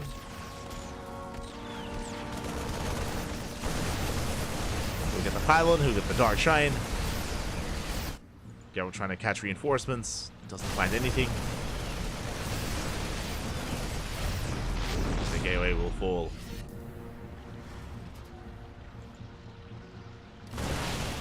He does manage to, barely get a Marauder. Not bad. Gets a Marauder. Fourth base is on the way. Again, we're just kind of calming things down here. Keen just waiting for his third base to fully get up and running before pushing out. And here we go. Here comes that push. Now, what do we have? We have 3 tanks. We have a Liberator. We have that Raven. Disable was not researched, so we don't have Matrix. We are pushing it nonetheless. Storm is done. That's a lot of storms. Oh, going for the feedback. And a big storm here on the tanks. Oh my god. And massive storms on the army. And Geralt, he's shutting this down. Takes down the tanks. Takes down the Raven. Up. Keen has to pull back. Some mine shots. Keen does have a pretty terrifying bio army. We have to respect it. We catch another tank, another storm as well. On the bio. And Geralt, he's going to keep pushing. He smells blood in the water. He wants to go for the kill. Reinforcements on the way. Keen still has a lot of bio, but we have 1 storm. There it goes. It gets spent here on the left-hand side. Takes down a lot of Marines. Marines go down. Boys are being pulled. Keen, he barely does hold on. And we're out of storms, so we need to get the hell out of here. Oh. Yeah, Geralt, he has to retreat. Only Zealots and Stalkers. Does warp an extra wave of High Templar, but they need time. These High Templar, they are not ready with storms. They need more time. As Geralt takes another base, takes a 5th. The mass expanding here by Geralt, it's crazy. It's impressive. It's crazy and impressive here. But Keen is looking to punish it. Going for a double drop. Chargers are amassing, second Robo's on the way, and we are finally diversifying our splash damage. No more do we rely on only Storm. Now we have Colossus. Colossus and Storm coming together at the same time. Keen going into EMPs, going to his Ghosts. EMP does not connect with the High Templar. Oh, good mine shots though. Very good mine connections on those Zealots. They drop towards the south, still not committing. Zealots doing what they can. Storm, exerting away the army. Gets a Widowmine. Keen, his macro behind this is pretty intense. As the Ghost almost goes down. You can see though, Keen, he is gaining ground here. And where is the Colossus, by the way? Drop hits the 5th base. 5th is going to go down. Yeah, there's no saving it. Geralt trying to take a center base instead. Very exposed. Vikings have amassed. Storm drop coming in. The Prism! No! Prism goes down. High Templar is all massive pickoff. And that was every High Templar, by the way. 0 High Templar left. 0 storms. That was a brutal pickoff. The center base was denied, and now we have to rely on Colossus. There's only 1. Oh, I say that 2 more just popped out. They're on the way. Colossi on the way, they do get EMP'd. And Keen, he goes for the dive. One Colossus falls, the other as well. And Keen, he might just have too much. Again, he's trying to break through. He's going for the Colossus and he will snipe it. Does go down and there's nothing left here. GG gets called. 1G. 1G. As Keen overwhelms and takes Geralt down in game number 1. GG. GG, well played. Keen was on the back foot initially, but was able to catch the tech, was able to catch the Dark Shrine, made sure that the DTs weren't really a factor in that game whatsoever, was able to do a lot of damage with his drop across the map. I do like how aggressively Geralt was expanding. Like, he got away with a lot of bases. He got away with his 4th, he almost got away with his 5th base. It was a pretty pivotal moment when Geralt lost his High Templar though. That was a massive moment where 4 High Templar went down almost for free there. They got like 1 Storm off, and again, that was not quite enough. That was a big moment. As soon as those High Templar went down, Geralt was on the back foot. He could not really fight for his 5th base. He could not really push away from his 4 base setup. And he was caught out before he could really bring all of his Colossi together. Remember, he had 2 Colossi on the right-hand side, 1 towards the left. Like, they were split up, they were exposed. Those first 2 Colossi, they went down almost instantly, as there was nothing to support them. And that was game then and there. There's no Storm, and if we lose 2 Colossus, I mean, what do we have left? Nothing left. We had nothing left, and here we go. We're getting into game number 2, and spawning in the bottom right-hand corner of Oceanborn, we have our Polish Protoss player, the Blue Protoss, representing Storm Gaming.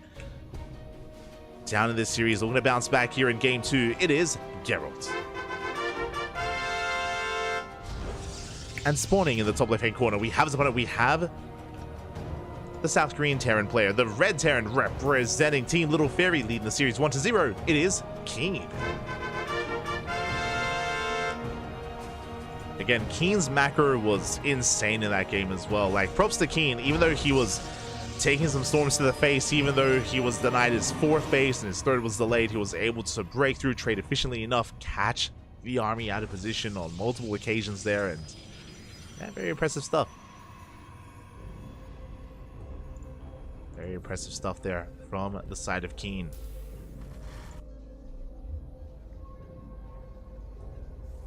Here we go, we're settling into game 2. Once again, 1 gas opener here from Keen, so he's going for a faster CC on the low ground. Geralt going for a scout across the map. Trying to get a read on what is going on, making sure that he doesn't get cheesed out. Again, especially against a Korean Terran player like Keen, he is not above going for proxy Raxes, so Geralt has to make sure.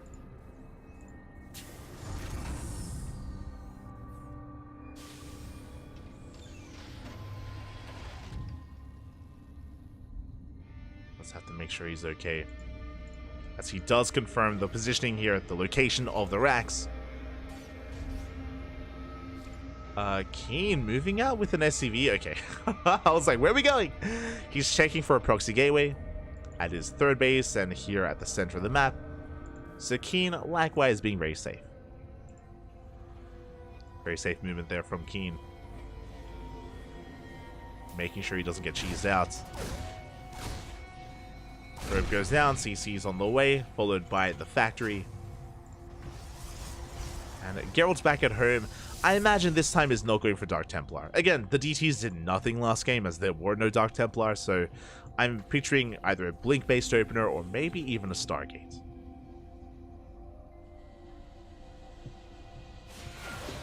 We shall see. Adept zoning that Reaper away. Doesn't quite get it. Does manage to zip away. Meanwhile, across the map, the Zealot does delay the CC. Not bad. CC is going to be delayed. And there it is. Twilight Council gets thrown down. This time it should be Blink. The question becomes, how many gateways? Is this going to be 2-gate Blink, 3-gate Blink, or 4-gate Blink instead? Depending on how many gateways, that will dictate how aggressive Geralt plans on being. Once Reaper gets 1 probe kill, is going to get a 2nd probe as well. And 2 probes go down. Meanwhile, Geralt across the map trying to break through that reactor. We'll get an SCV. Marines have arrived, trying to hold on. The reactor getting so low. Oh my god. Reactor getting very low. The Cyclone has arrived. Adepts, they force the Cyclone back.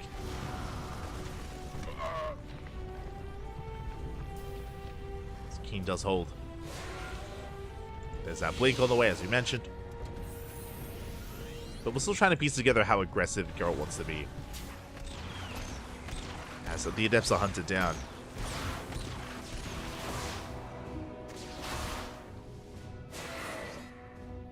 Not quite. The Adepts, they turn the tables here on the Cyclone. Marines, they come in to reinforce. Get a pretty intense back and forth, and we can see that Geralt is going for interesting, quite greedy. He went for a single gate expand, a single gateway into a third nexus, followed by a second and third gateway. So very greedy stuff here from Geralt. Triple nexus into 3 gate blink. Still being active with a handful of units. And we'll see if Geralt can get away with this greed, with this faster third.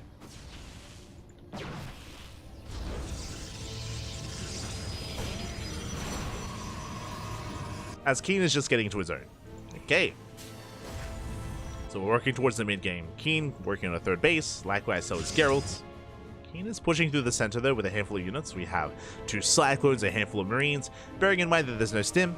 There's no stim, there's no combat shields. These are vanilla Marines.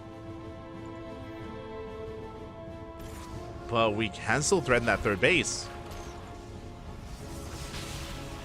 Yeah, Medevac tanks a couple of shots. Cyclones, they get a lock on. They don't quite get a Stalker. And these Cyclones getting quite low. Yeah, with the help of the shield battery, with the help of the overcharge, we are perfectly safe and sound, and we are just shutting Keen down. Big overextension by the Terran. We bleed out a Medevac, 2 Cyclones, a good chunk of Marines. And can we even chase down the final Cyclone? Show us the blink. Up. Up. Oh, till we get it. We can. Ooh, it barely goes down as well. Very nice cleanup here by Geralt. Keen losing everything. We have a bunker back at home. If we had high ground vision, we could just dive into the main. Speaking of, Keen is getting ready for that. There we go. Tank of the main base. Liberator harass across the map.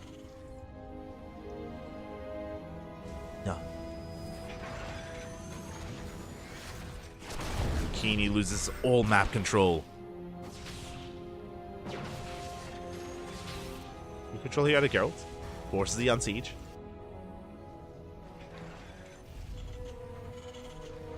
E-Bays are on the way. Liberator pinned outside the natural. Geralt's reinforcing. How many gateways do we have behind this? Again, still only 3 gateways, but he now has high ground vision with that War Prism. We could try to dive in, but this is a better defensive setup here for Keen. He's got 2 tanks, got a good chunk of Marines, Raven as well. And tank volley's going to be going up. Ooh, big tank shots here on the Stalkers. Yeah, this was not the play for Geralt. Oh, calm down. The Prism getting a little bit ambitious there. Geralt has to pull back.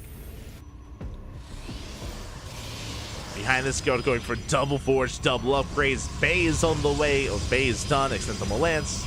Colossus production has commenced. Going for a 6-gate setup on 3 bases. Geralt looking solid behind this. And again, his third base wasn't really punished too much at all. That has allowed him to get into his Colossi. More gateways being thrown down as well. And Keen is stuck at home, especially with the failed push from Keen.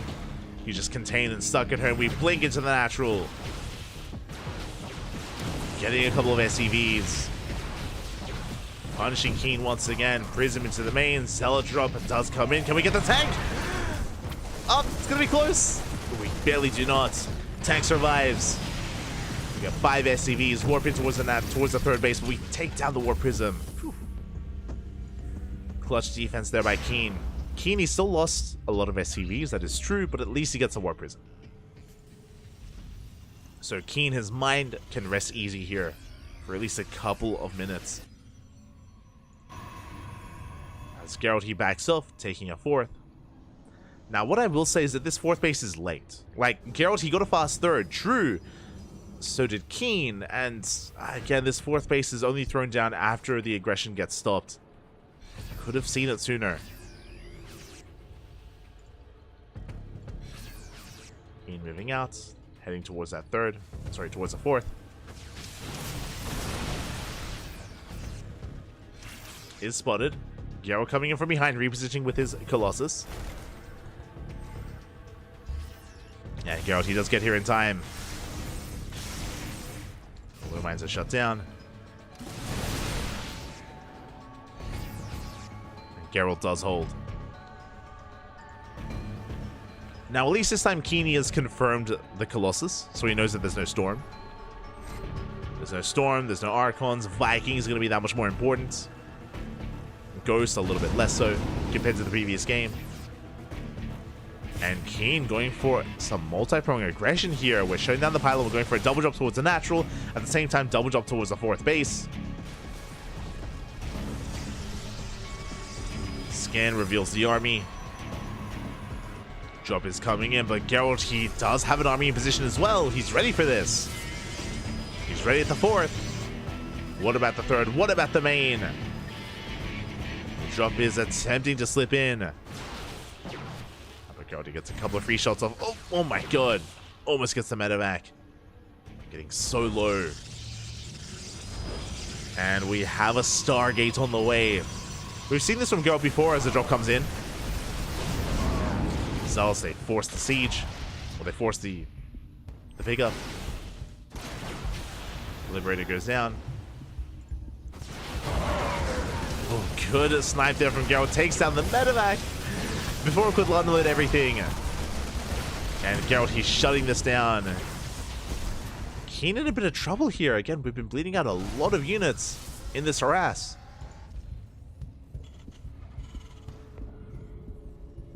Behind this, Keen working on his Vikings, working on his Ghosts.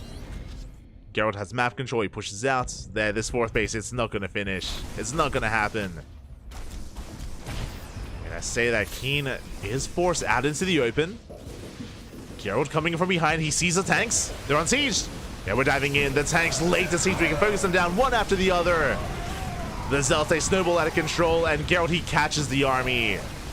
Yeah, Keen, there's no way out of this. Does get some disables off. He's coming in from behind, but there's too much Protoss. That's a kill that cancel on the CC. GG gets called, and Geralt fights back, tying up the series 1-1, forcing the ace match. Whew, GG. GG, well played. Geralt, in a much more even back and forth, is able to get into the mid game in a very nice position, winding it back. Remember, Geralt, he went for a more greedy build this time. In game 1, Geralt was hyper aggressive. Remember, he went for DTs. He went for proxy Dark Templar, which kind of fell on its face, so Geralt had a rough start. Here in game 2, we just rush into greed. Keen wasn't too aggressive himself. Geralt got away with his third base. He punished the push of Keen. If you remember, Keen moved out with Cyclone Marine to try to get on top of the third, but he got shut down. So Geralt had a very strong start to this game, and with that strong start was able to have an even stronger mid-game. On top of that, it was also Keen that was, again, bleeding out a lot of units. He bled out a lot of Marines, a lot of Marauders, a lot of drop play in general. Didn't quite pay off. And it did allow Geralt to get into the swing of things, to move into his push. And a very fortunate moment as well, where he was able to catch the army. I say fortunate moment, he had an observer over the army at the fourth base. So he saw the move out, he saw the tanks, he pounced. GG, well played. And now we find ourselves in the ace match. Let's go. Let us go.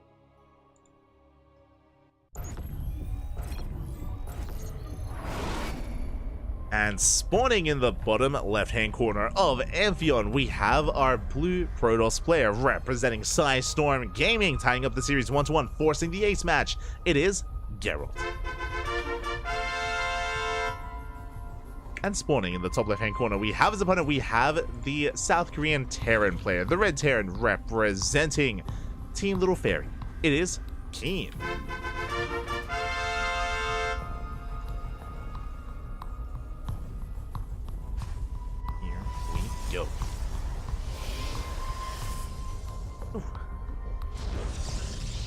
And I can already tell, especially because our games, I mean, they've been amazing. They've been a little bit longer.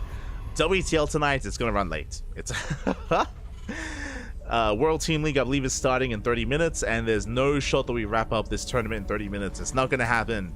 So WTL is going to be delayed on our stream. We're going to be casting and finishing Sparkling Tuna Cup first, and then we'll be going over WTL afterwards.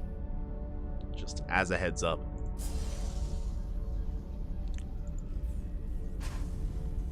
As a reminder, as we're settling into Game 3. Probe Scout moving out across the map. Once again, single gas opener out of Keen, going for a Rax Expand. It's been the same opener so far every game from Keen. This time going for a Reactor first. Interesting.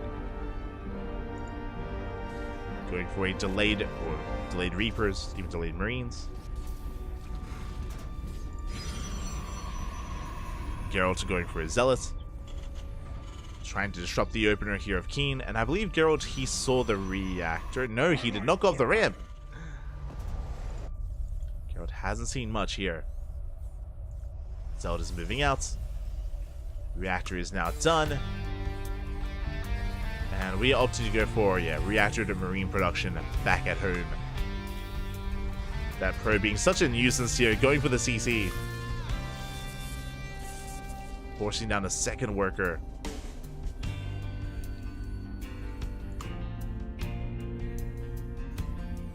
And the CC is going to be delayed. The Zealots are rocking up the ramp. Going for that worker, going for that SCV. Marines, they have arrived though. They have made it. And they're going to be able to kite back against the Zealot, but in saying so, there we go. We have a third and fourth Marine arriving. And we can expand. Oh my god, Keen! Going for a third CC before factory. That is a very greedy build here from Keen. A very fast third base from our Korean Terran. Ay. That's I was not expecting. With stutter stepping, we focus down the Adept. But yeah, Keen, Papi, calm down. So he didn't just go for a Rax Expand into Reactor, into no Reaper. Again, because of this, Keen hasn't seen anything. Keen, no SCV Scout, no Reaper Scout, no nothing. He's in the dark, and he's just being as greedy as he can be. Going for a 3cc into a 2-1-1 setup. Delayed starport. I mean, again, because we don't really have the gas for it.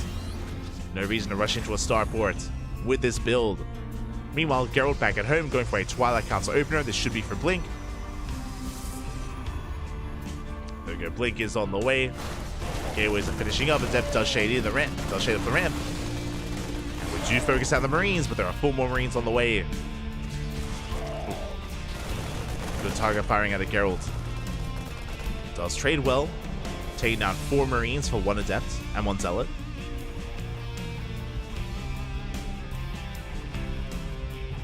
So Keen in a little bit of trouble, also opting not to throw down a bunker either. No bunker from Keen. Well, Adept does shade. Adept goes down. Cyclone shuts down the Stalker as well. Good cleanup by Keen. Does hold on to his bases, and Geralt has no idea how greedy Keen has been. Has no idea that there is a third CC behind this, and it's going to be a 3cc into 3-1-1 setup as the third Rax is finishing. So basically what's happening here is that we're skipping, or we're delaying tank production, we're rushing into stim. If this was 4-gate Blink, then Keen would be in trouble. 100%. Keen would be in a lot of trouble against 4-gate Blink Stalkers, as he skipped his bunkers, he didn't scout anything, he skipped his tank production, he went for a third TC. Like, there's, like again, so much vulnerability here for Keen. But Geralt did opt to go for a more tech-heavy style instead. Went 2-gate Blink into Colossus production into a delayed third base. So I have to like Keen's position here. Again, Geralt, he went for his Bay and his Robo before the third Nexus here. Again, a very safe build out of Geralt. And he's being safe against something he doesn't need to be. Observer goes down. Second Observer comes in. We get eyes on the CC. Now Geralt knows. Now Geralt realizes what's been going on.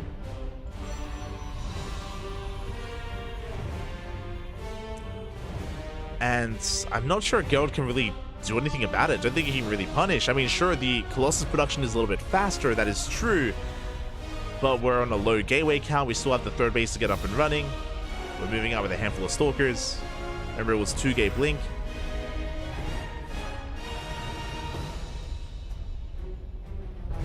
Geralt at least is in position.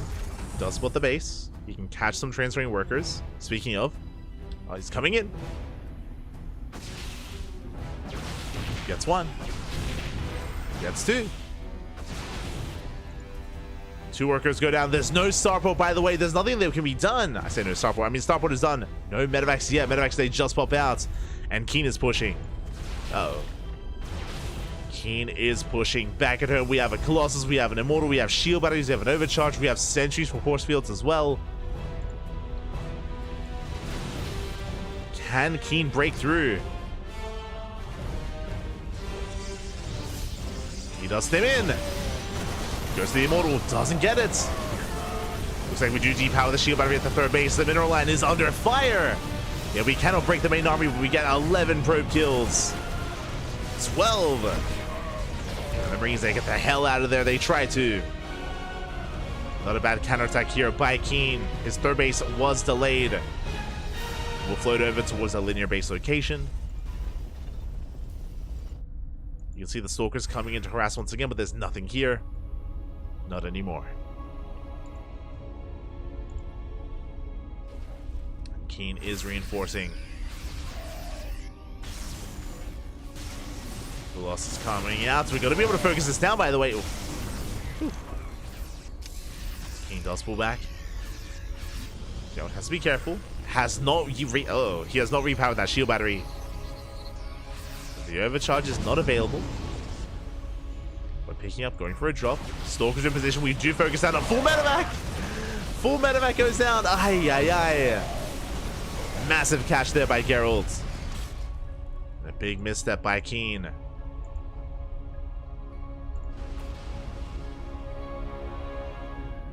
Keen forced to retreat.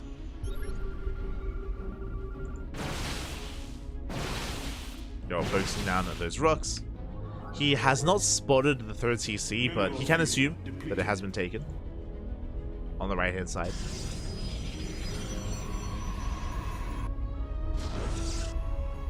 And make that assumption. He's up to 3 Colossus, working towards disruptors momentarily, I imagine, as well.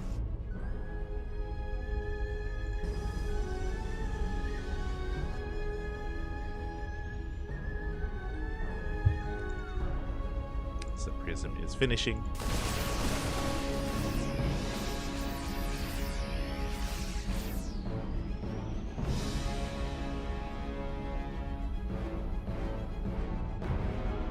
Scan reveals the lack of army as Geralt is pushing out, by the way. He's pushing out with everything he has. He has the prisoner reinforced. Disruptors are in production, but they are not with the main army, not yet. And what do we have to defend? We have a good concave. We have Vikings, no tanks, no Widow Mines. We go for the CC. Well, the CC takes a lot of hits, but it does survive. We're chasing down the army. Good force fields. But the Vikings are going ham. They get 1, they get almost 2. They get the prison, they get the second Colossus. The Vikings, they get a lot done. There's 1 Colossus left, and it's barely alive. It's exposed. But Keen takes a good fight, and he can keep pushing. Behind this is third base getting back up and running. Geralt going for a 4th. Disruptors are amassing, but only 1 Robo. Only 1 unit at a time. See Geralt sharking around, looking for any stray units. Going for the Vikings. Gets 1. Does catch a Viking. Meanwhile, Keen pushing through. Second disruptor has arrived.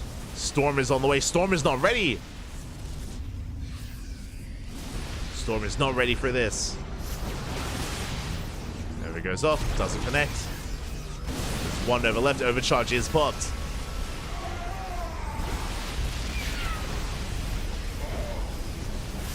And there's still that 1 Nova left. It does go off. Gets 3 Marauders. Very nice Nova. 3 Marauders go down. Vikings going ham. And do they catch the final Colossus? They do not. Barely does escape. Keen backs off. does retreat, getting into Liberator production set. That's a massive amount of Liberators. Oh my god. I do like this. He's making 4 libs at a time. Still on 3 bases. But has a terrifying army. And again, Geralt, he just can't really keep up with this. I mean, I say that he does have Storm and Disruptors. He's got a bit of everything. Never goes up. Ooh, does overshoot. The other does connect though. Decent Storm on the bio. Keen loading up.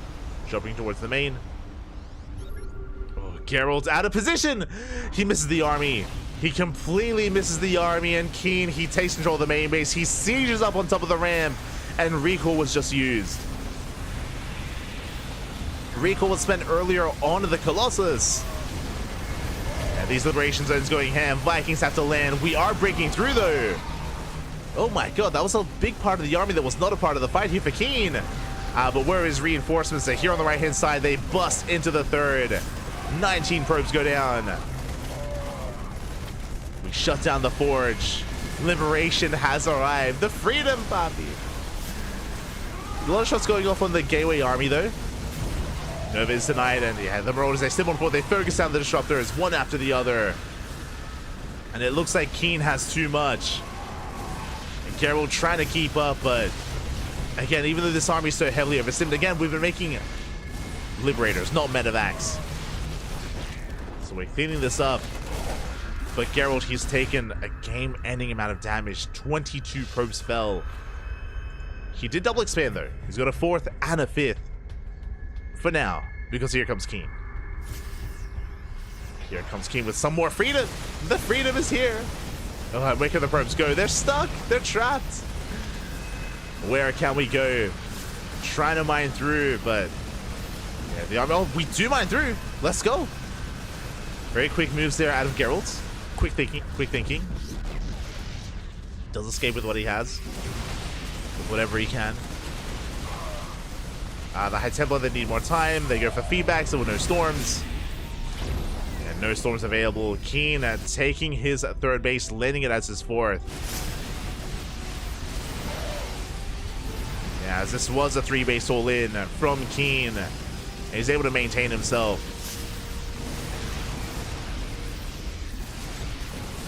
Getting on top of the 4th base, denying any kind of mining here. Good target firing on the Archons. And Geralt, he's barely surviving, but he has been broken.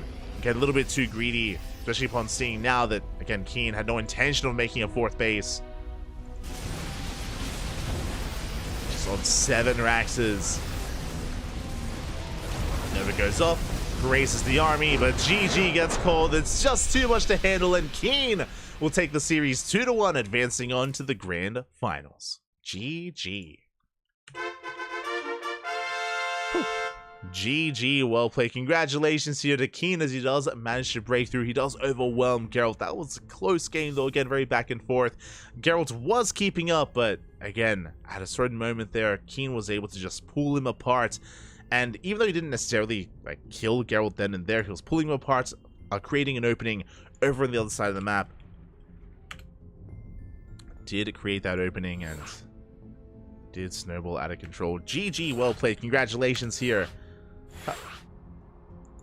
Congratulations to Keen as he does advance on to the grand finals, and we are getting ready for our next series for the upper semi-finals.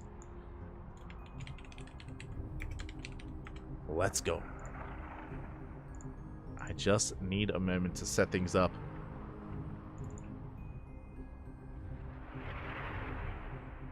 So congratulations to Keen. Meanwhile, you can see here on the screen, Nightmare vs. Nickracht is about to begin in another PvT. Whew. Oh boy. Again, the players are waiting for us, so I just had to very quickly set it up. Very quickly get things going.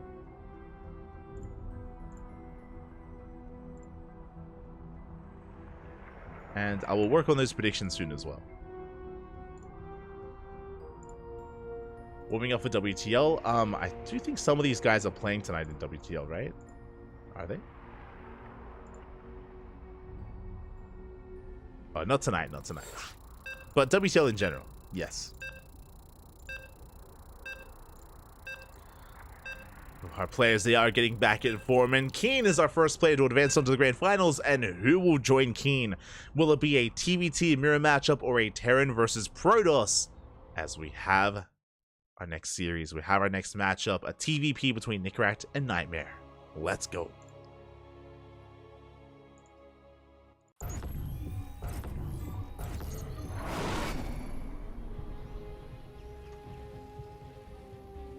Let us go. And spawning in the top left-hand corner of side Delta, we have our red Terran player representing the Platinum Heroes. Working his way through the bracket as well, has been patiently waiting, but it can now get into his semis. It is Nickeract.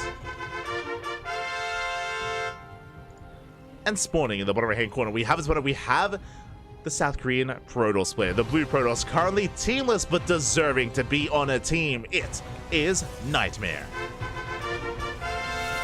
He is the favorite for this entire tournament. I say that, but week after week, Nightmare has met his end at the hands of Cristiano. But this time, this week, there is no Cristiano. There is no Polish Protoss to stand in his way.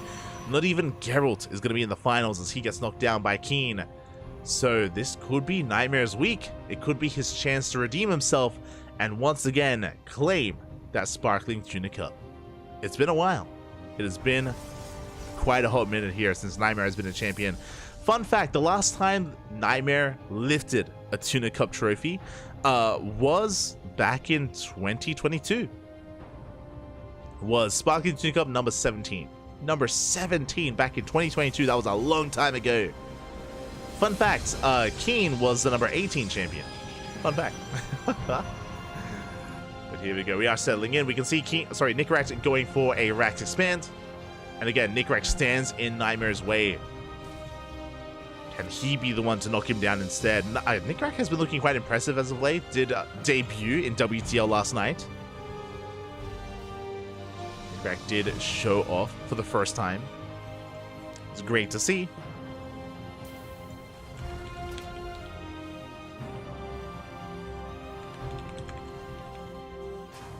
Well, it's great to see. If you are in the chat, predictions are open. Predictions open. Place your bets on who you believe is going to advance onto the grand finals to face off against Keen. Best of luck. Best of luck with your predictions. Best of luck with your channel points. As again, Nickeract getting into his economic build. Behind this, going for his Reaper across the map. Does run into the Reaper wall off. Does not see the tech yet. His Nightmare has yet to throw it down. Do we go Twilight Council, Stargate, or Robo? Keep an eye on Nightmare. Adept does bypass the Reaper, shading across the map. Twilight Council's thrown down. Further back in the center of the main. Looking like a Blink-based opener. We have already seen a Dark Shrine earlier today in a Protoss versus Terran. So I'm not writing that off yet, but Nightmare isn't really one to embrace DTs too often. As, oh my god, the Adept does not quite make it in. Nickeract holding the line.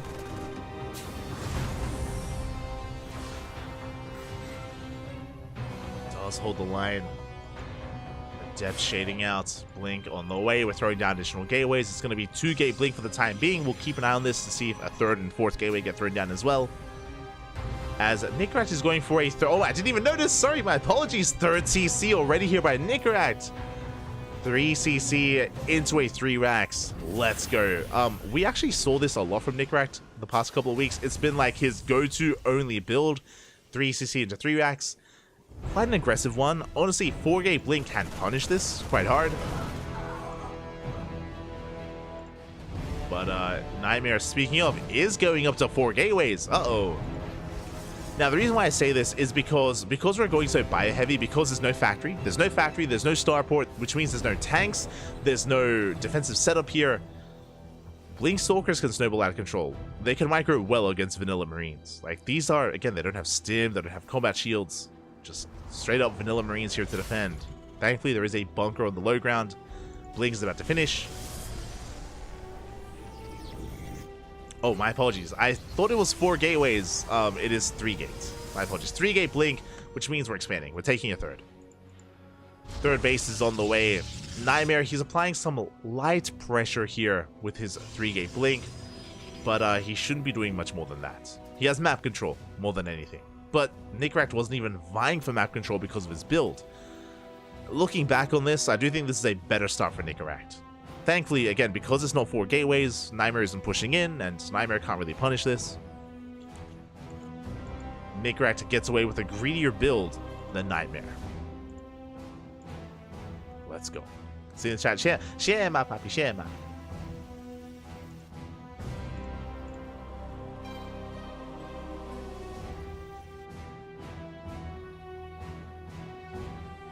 Server slipping into the main. Server does slip in. We got eyes on everything, and now Nightmare's fully aware of what's been going on. Now he's aware of the timing of the 3rd CC. He's aware of the build with both those Raxes. Nightmare, he's aware with what Nickracht has gone away with, and now the name of the game for Nightmare is to delay the 3rd base for as long as he can. But Nickracht is looking to push out with Stim, Combat Shields, and +1. A pretty terrifying timing here from Nickracht. Gets a Stalker already. Good pickup.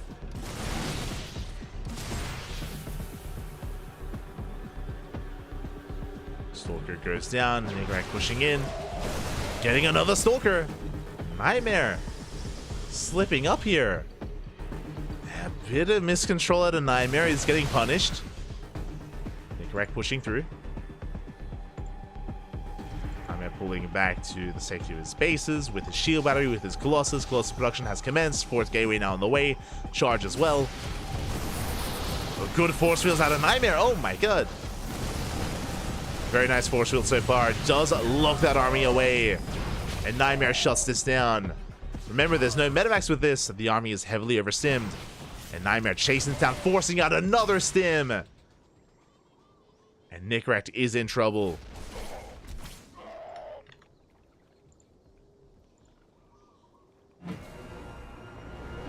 Is in trouble here as he does pull back. I see Nikita in the chat.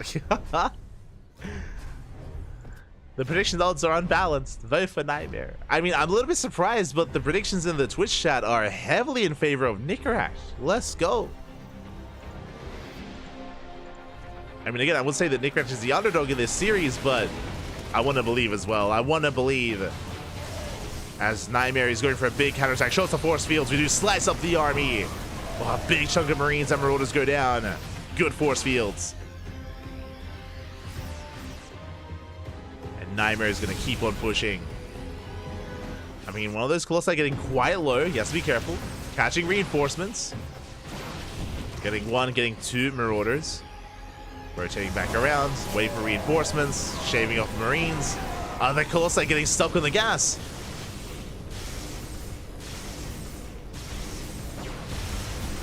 Tower does go down.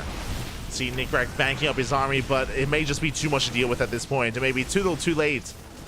Nightmare has just an overwhelming force. Breaks down the bunker. Boys are being pulled into Colossus fire. Good target firing on the Colossus, but again, it's going to survive. It's not going to go down. And Nightmare is snowballing out of control. There's just too much Protoss here. And Nickracht is being picked apart. Again, his 3 racks timing didn't quite get enough done. And that did trigger the counterattack from Nightmare. The Vikings going ahead, they take down the Colossus. What about the ground army? What about the gateways? The Zealots, the Stalkers, boys are being pulled. There's still 1 Colossus. We have a warp in right into the face here of the Natural. Right into the face of Nickracht. More boys being pulled. Can we focus on that final Colossus? We cannot. Again, the War Prism juggling a little bit too good. GG, and Nightmare takes game number 1. 1G? 1G. GG. Nightmare does take a lead in this series. Again, Nickracht, he had a good start, is what I will say. I do want to say, and I want to stand by Nickracht having a better start, a better build, a better opener against Nightmare. But that committed bio push, it was punished quite hard. With Nickracht moving out with Stim +1 and Combat Shields with his Mass Marine Marauder, he committed very hard with that, and what did he get for it? What did he get? Not enough. Nowhere near enough, as he got force fielded, he got completely shut down, and as he was being chased back home, that's when Nightmare took that as an opportunity to push. He was able to break Nickrack before Nickrack could really settle into his 3-base setup. Before he could stabilize. With that, GG again, the killer instinct from Nightmare on point. Now we're getting into game 2. Let's go.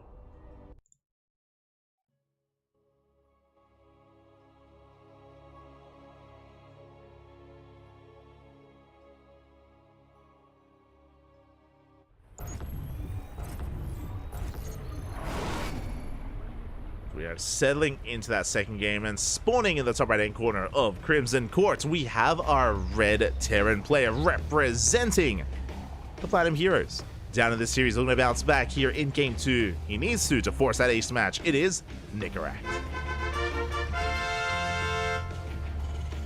And spawning in the bottom left-hand corner, we have his opponents. We have the South Green Protoss player, the Blue Protoss, currently teamless, but again, he deserves to be on a team. It's been such a shame that he's been without one for so long. Leading the series 1-0, it is Nightmare. Let's go.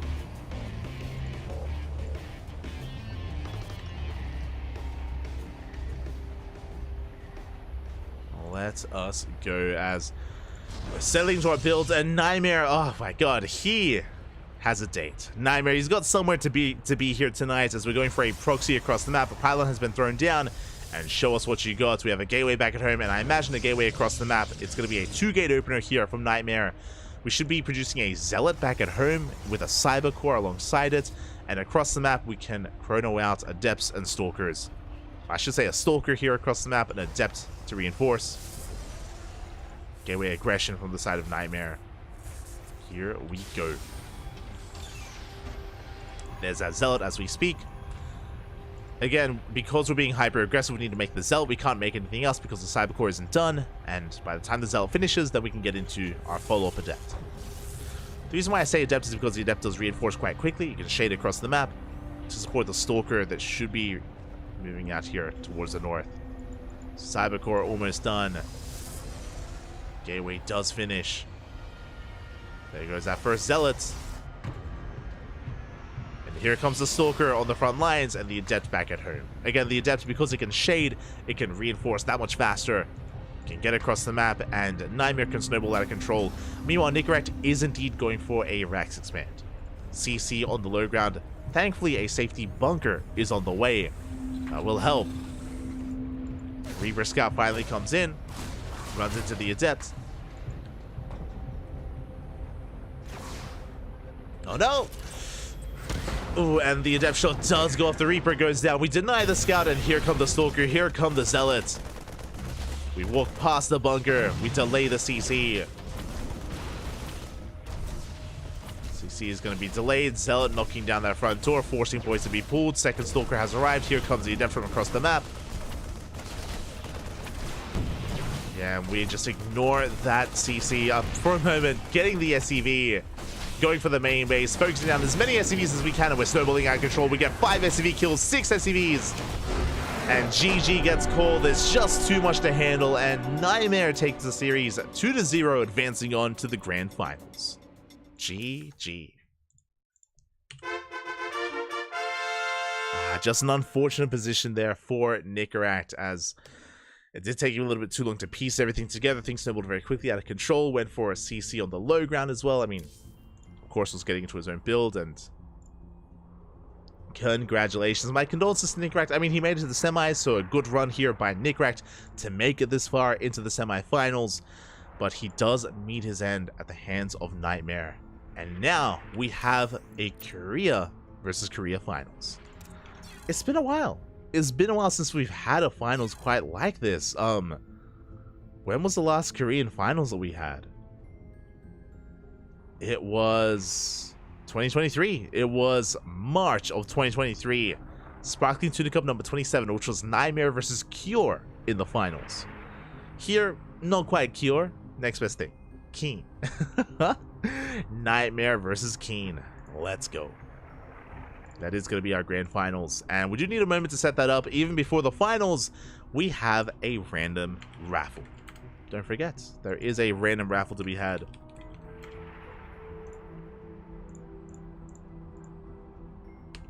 On the right server? Oh, yeah. Okay.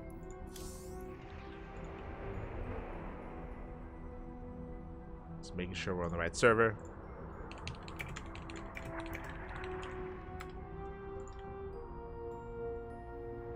And let us quickly switch our scenes and have a look at that bracket. Catch up with everything that's been going on. Here we go. Okay, we have our finals here again. Nightmare, he worked his way through Eva, through Gem Gem, through Nicarat. Nightmare not dropping a single map so far. Meanwhile, Keen has stumbled a little bit here. We've seen Keen be forced into the ace match against both Honmono and Geralt. It has not been an easy road here for Keen. But now, he's in the finals. And before we have those finals, we have what I mentioned before, the random raffle. Let's go. Let's go. We have a raffle to conduct. Now, if you are curious as to what the raffle is, well, to quickly catch you up, so we can have a look at the raffle here. To catch you up, we do have a random raffle that we pay out every single week for every single Sparkling Tuna Cup. Actually, currently we have it for all of our events. It is a way to spread the love. If you participated in today's tournament, doesn't matter if you made it to the finals, the semifinals, or if you even got knocked out in the first round, you are equally eligible to earn 5 USD. We're going to roll the dice. You know, all the players, they have the same chance to win this raffle, and it can go to anyone. It can go to absolutely anyone. And this week, we have 19 players. We have 19 players eligible for today's raffle. As a reminder, you don't just have to sign up and check in, you have to play. If there was a walkover, if there was a forfeit, then you don't count. You forfeit your chance at the 5 USD. Not too much, it's just 5 USD. Again, it's just a way to spread the love and to incentivize participation. And as a reminder, there was a walkover tonight. It was Nice. Nice did forfeit, so Nice also forfeits his chance at some of that extra money. And here we go. It is time for the random raffle. Hold on, do I have? I need to invest into like a little drum. I need to invest. Congratulations, as this week the random raffle winner is Le Faucheur. Oh my god, Bappy. I don't know how to pronounce that, I'll be honest. Le Faucheur? Le Faucheur? Congratulations to our lovely random raffle winner here. I believe did make it all the way to the round of 16. Let me just double check here. Actually, that was the player that got the walkover over Nice, made it all the way to the round of 8, went down to Nicarat 2-0, but despite not taking a map, or I should say despite going down to Nicarat, and I believe he did take down Dave Latos in the first round, so he did win some games, did win some maps, walks away with 5 USD. Congratulations. Congratulations to Nath Le Faucheur? Le Faucheur? I don't look, I know Spanish, okay? I don't know French. I don't know my French, Papi. I don't know. Le Faucheur. Anyway, regardless, GG, congratulations. Congratulations. Let me just double check. I believe, yep, they are French. They're a Zerg French player. Just having a look at the Wikipedia page. A Zerg player from France. Do love to see it. So thank you so much for participating here tonight, and congratulations. Hope you enjoy that lovely random raffle prize. And now we're getting ready for the grand finals. We're getting ready for el gran finale. Oh, let's go. Congratulations. Oh god, I have to try to spell it now. Like god.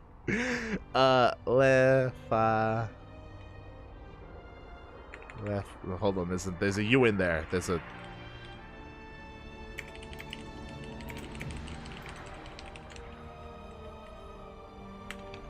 okay. There we go. Just announcing it to the people in the chats, in game, I mean. And with that, we might go on a short break. Currently, Keen and Nightmare are conducting the videos. As a reminder, this is 5 finals. Back on their videos. If you want to support this tournament, if you want to support the Sparkling Tuna Cup, you can do so via the commands in the chat. There are 2 key commands to support this tournament. !Matcherino in the chat if you guys want to support this tournament directly. !Matcherino. And of course, !Patreon. I see Geralt in the chat as well. Never lucky. Less than 3, Poppy. Less than 3. But yeah, congratulate. Sorry. If you want to support this, !Matcherino in the chat. You can also !Patreon in the chat as well, and you will get a link to the Patreon page. And via the Patreon, you can fund this tournament. You can help grow the tournament. I don't know if you can see, but it's right underneath the bracket, or actually, it's right underneath Keen's name. See there, right underneath Keen's name, you can see our Patreon, you can see our goal, you can see what we currently have funded. We currently do have 222 USD being funded on a monthly basis on our Patreon. Thank you so much to all of our patrons, by the way. Big shout out to our patrons. And our goal is 320, and that is to boost the prize pool for our tournaments. It's all broken down on our Patreon page, so you can have a look at it there. And we also have some benefits. You know, you can gain some access to our sub-only Discord server, or sorry, Discord channel in our Discord server. Likewise, you also gain replay packs of this very tournament, of tournaments like Sparkling Tuna Cup, and many other events as well.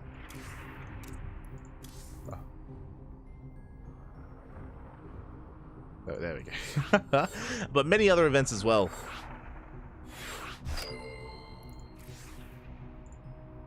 We do have plenty of replays available as we are getting ready for our best of 5 grand finals. Let's go. It all ends here. It all ends with either our Protoss or Terran champion. We're loading in to Site Delta. Let's go.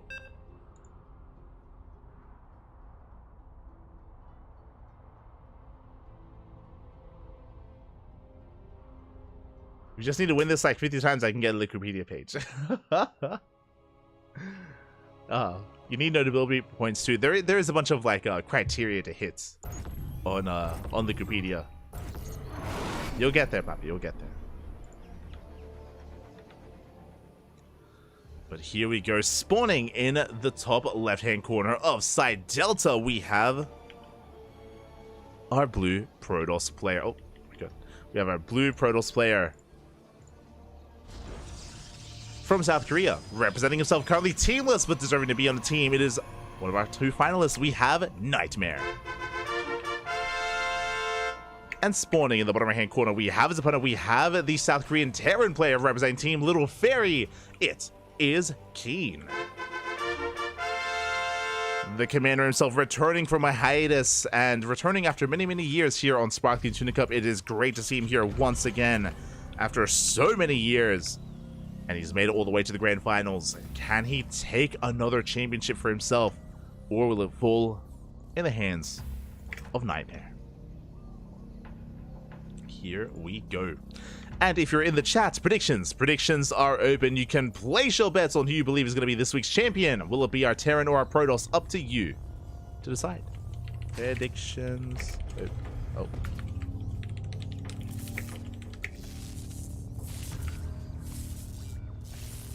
Predictions open. Predictions open. Oh.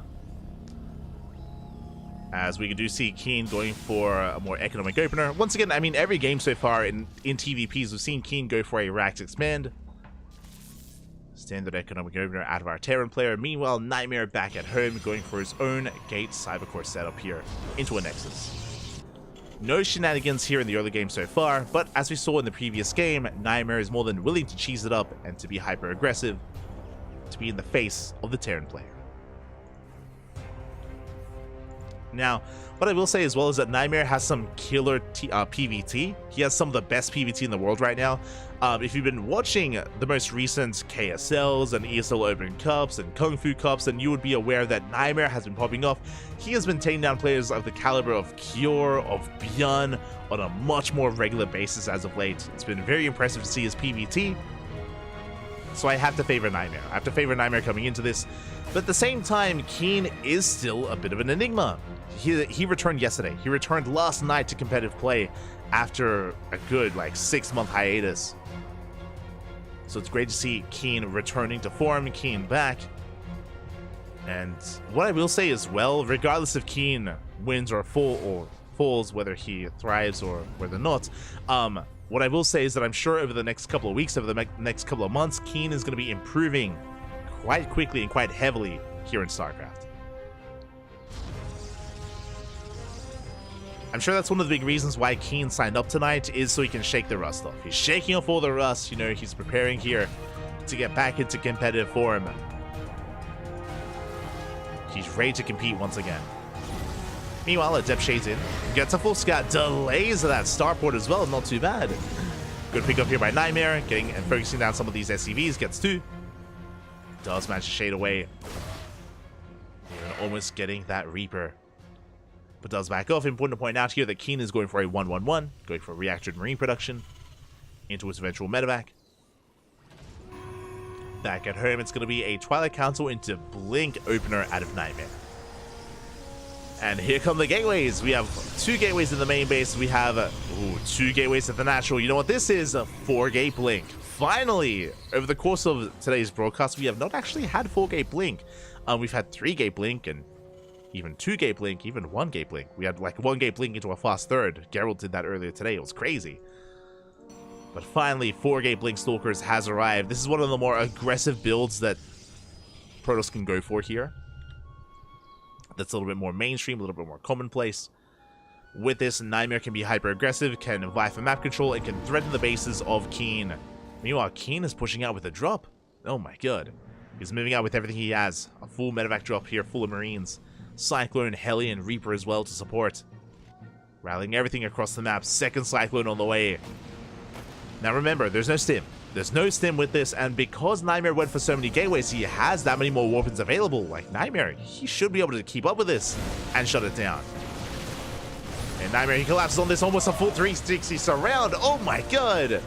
Yeah, the Stalkers, we collapse on Keen, we shut down the army, and what's terrifying is that we're going for a counterattack. Once we clean this up, we're going for a massive counterattack. Good juggling here with the Cyclones. Medevac getting low. Yeah, the Medevac gets sniped. These Stalkers getting low themselves, though. The juggling from Keen was pretty insane. He did well for himself. Looking at the trades, he got 3 Stalkers for 6 Marines and a Medevac. Going for the Prism as well. Oh! And the Prism goes down! Oh my god, the Prism barely goes down as well. Big pick off there by Keen. And back at home, he's getting ready. We have a tank on the low ground, a bunker as well. The main base is more exposed, but we do not have high ground vision. We dive on the tank. Nightmare, he's sending it. Dives on the tank, bleeds out a lot of Stalkers. The bunker putting in a lot of work. As Nightmare has to retreat at the same time across the map. Liberator sieges up, 7 probes go down. Keen, he's not going down without a fight, and he does so much in that counterattack. 7 probe kills. Nightmare forced to expand. The aggression of Nightmare has ended. And Keen has held. Keen has held. You can see Nightmare trying to bait out that tank shot, but yeah, it's not going to work.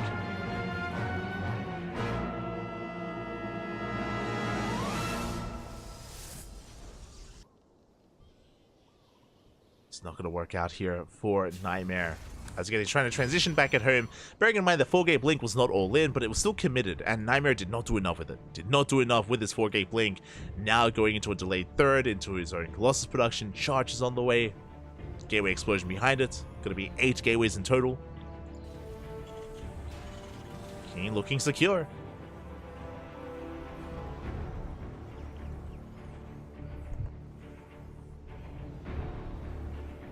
Keen looking quite secure here, as he's already got his own 3rd CC up, soon to be running. Observer does confirm. The Observer slips in. We get eyes on the CC. Keen also spots the Observer as well. Chasing it back.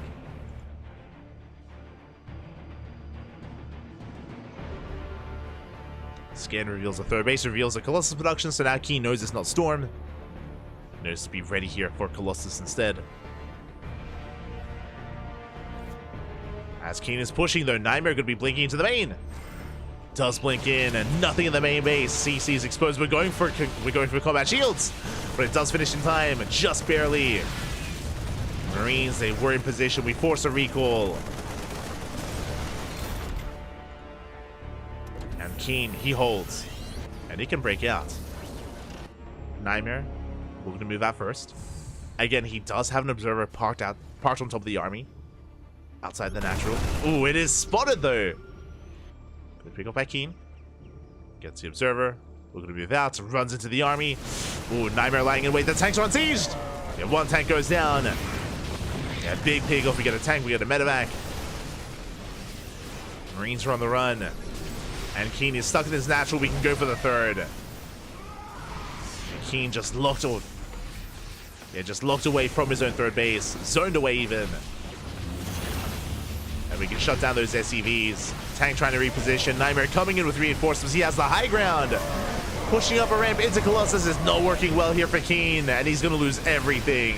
The Marines, the Marauders, the SCVs. GG gets called and Nightmare takes game number 1. Whew. GG, Bobby. GG. Oh my god.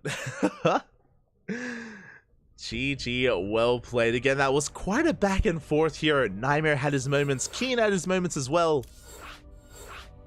Was very back and forth, but it was unfortunate that even though Keen killed and sniped that observer, Nightmare saw enough and Nightmare was waiting for the army. He was waiting just outside of vision with his Colossus, with his Stalkers, and Keen walked into it.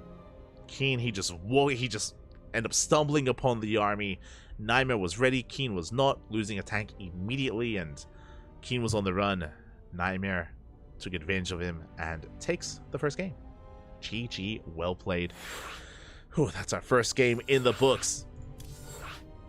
But that was merely the first of many. It's a best of 5. Plenty more games ahead of us. Plenty more games to come. I'm ready. I'm excited for the rest of the series. Let's go.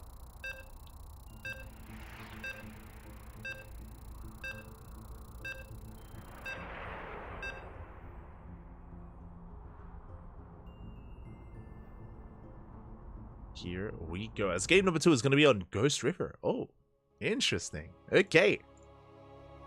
Vámonos, papi, vámonos.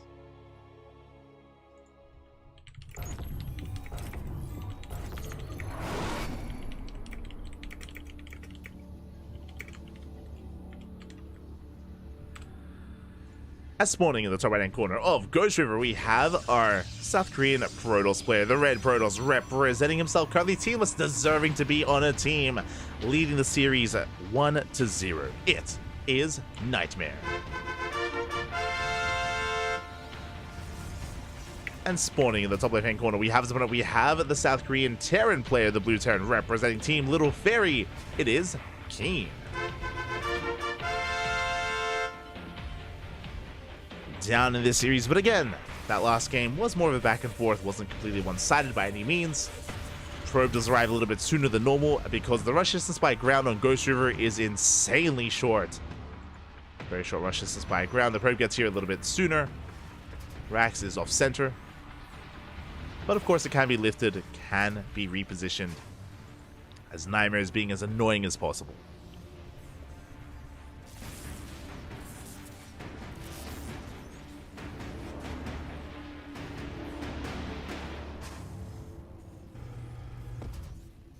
Being as annoying as possible. Hello, Chase. It's the Chase. Aye, aye, aye.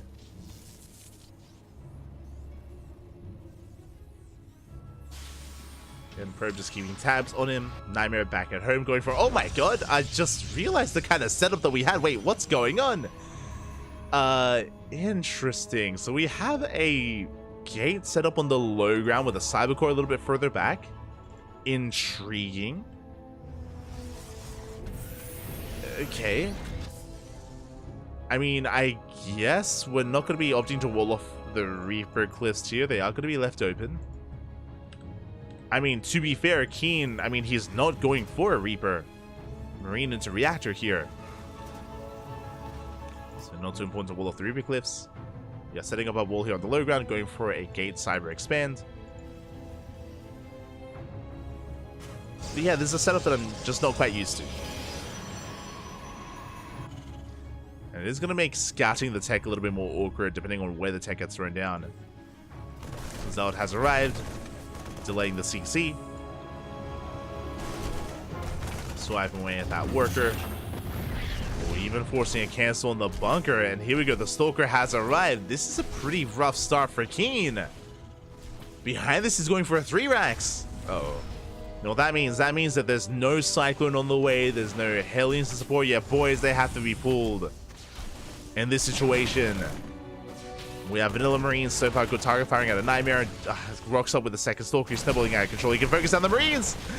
One goes down, second goes down, third Marine goes down as well. GG gets called, we snowball out of control, and Nightmare with his opener takes game number 2. Ay, ay, ay, GG, well played. Game 2 in favor of Nightmare. 1 game away from claiming the entire series. That was a rough game. Basically what happened there is because of how short the rush distance is by ground. It's a very short rush distance by ground. Insanely short. You can reinforce very quickly. You can reinforce insanely quickly on that map. Not just that, but if you remember, Keen had to delay his Rax production because he had to lift it up. Remember, it was misplaced, so he had to lift it, had to re-land it. He went Marine into Reactor. His bunker, unfortunately, wasn't done in time. Why wasn't that done in time? Because the army gets there a little bit sooner as well. Like, all these, like, little seconds, all these little moments of efficiency here. Or, like, the corners that are cut and the shorter rush distance that allows you to be more aggressive here on Ghost River. It all just came to a head, and GG, that was crazy. And again, unfortunate that it was a 1-1-1. Sorry, that it was a 3-backs. Unfortunate that it wasn't a 1-1-1. Otherwise, we would have had a Cyclone, and GG. GG. It was over before it really began, and now we're getting into game 2. We're done with game 2. We're getting into game 3, and spawning in the bottom right-hand corner of Oceanborn, we have our South Korean Protoss player leading the series 2-0. It is Nightmare. 1 more game is all he needs, and spawning in the top left-hand corner, we have his opponent. We have the South Korean Terran player, the Blue Terran, representing Team Little Fairy. It is Keen. He needs a fight back here and now. That was a rough game 2, and I don't want game 2 to, like, to sway things too heavily against him, to really give us a bad impression of Keen, because game 1 was impressive. Remember, game 1 was very back and forth. It was at some moments, you know, in favor of Nightmare and others in favor of Keen. Game 1 was a much more impressive display from Keen. Game 2, less so. Now here we're getting into game 3. Nightmare is looking for proxies, checking for Raxes. I don't blame him. But it also makes sense winding it back a little bit, because now it's all coming together. Like, we're putting the pieces of the puzzle together. The reason why Nightmare had the gateway on the low ground was, again, to reduce the rush distance by ground even longer, or I mean to make it even shorter, I should say. To make the rush distance even shorter. Not necessarily a proxy gateway, but again, every second counts, as we saw. Every second does count, and that was wild. It's a wild game. From here, Keen going for a Rax expand on the low ground. Bunker is on the way. This time we're going for a Reaper first. Reaper moves out.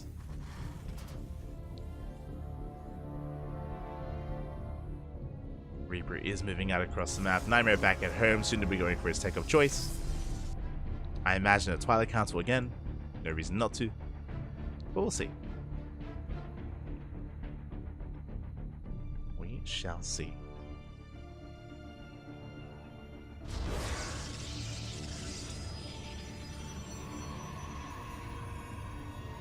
As Reaper confirms the low ground setup, it is going to be a Twilight Council behind this on the high ground. Next to the Cyber Core. Keen doesn't commit, he doesn't dip in. So he is going to be zoned away by the Adept. So far, no scout by Keen behind this. This time, he's not going for a 3 racks, he's going for a 1-1-1. Or at least a racks into factory setup. And followed by the starport. Oh, and we're even setting up towards a mine drop. Okay. Something we don't see too often anymore. Again, the Widow Mine was nerfed in the most recent patch, and mine drops have since been far less popular in TVP.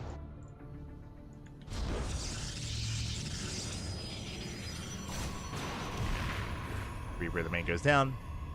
But I believe we got a full scout off, and Keen, yep, he did get eyes on the Twilight Council. He started researching. He knows he's not Dark Templar. Is aware.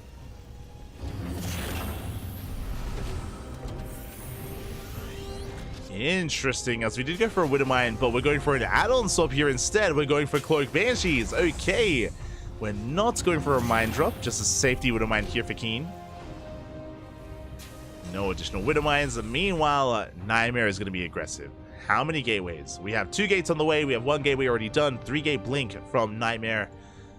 As we mentioned before, this is going to be enough to maintain map control while we expand. It's a way to contain as... Oh, we do bleed out a couple Marines. It is a little bit concerning.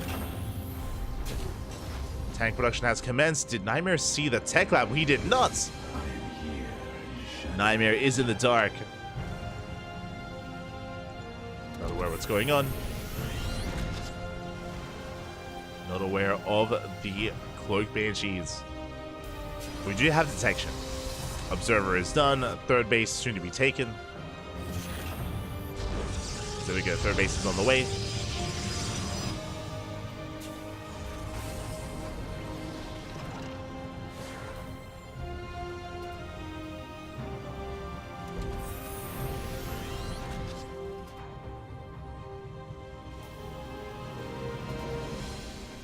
Base is going to be on the way here for Nightmares. He is containing his opponent. Keen still building up here on 2 bases. Banshees have yet to reveal themselves. We have the 1 Banshee skirting around the edge of the map, working its way towards the main.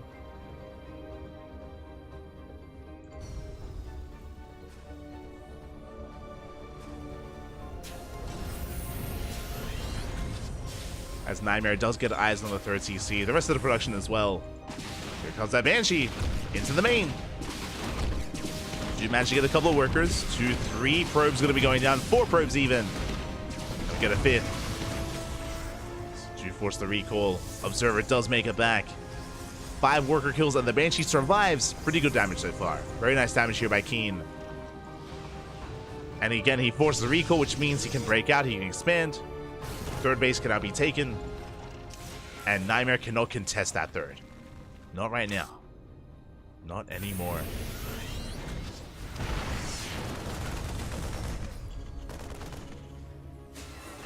Depth Shades in. Across the map, the Banshee getting even more damage done. Let's go. That's the 2nd Banshee. First one is still parked outside the main. 2nd gets 2 more probe kills. Is forced out of the natural. But as Nightmare's trying to settle back down, he's working towards charge. Prism is on the way. How many gateways do we have, by the way? 7 gates. And Nightmare has not taken his gases. At least not at his 3rd. So we are pushing. Nightmare is going to be moving out. With the Warp Prism, with Zealot reinforcements. External lens, Thermal Lance is finishing. Banshee is spotted. And can Nightmare break this 3rd? I mean, we have some decent Sim City. We have a turret, Widowmine, 2 tanks in position. Marines are moving out. They're running into the Colossus. Oh. Yeah, Keen was not aware. Leads out a couple of Marines.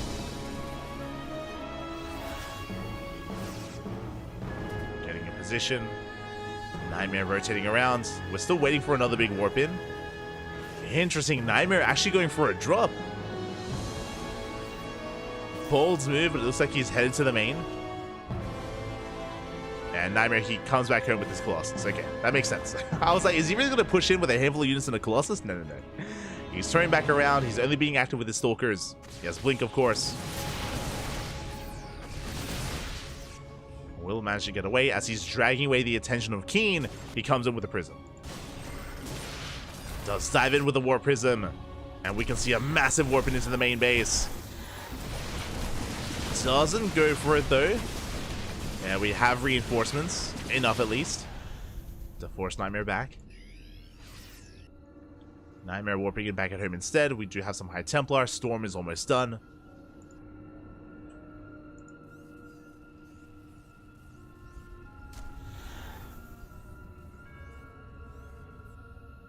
Nightmare does back off. And doesn't reinforce. He doesn't go for another warp in. He's just coming back home. Okay. He's respecting Keen's position. Doesn't want to mess with it. And to be fair, I mean, Keen is fortifying this position quite hard. We've got depots on the way, bunkers, CC as well. We have a wall protecting this tank. Like, there's no breaking this. And Nightmare should be working on his own fourth. There it is. Fourth base now on the way.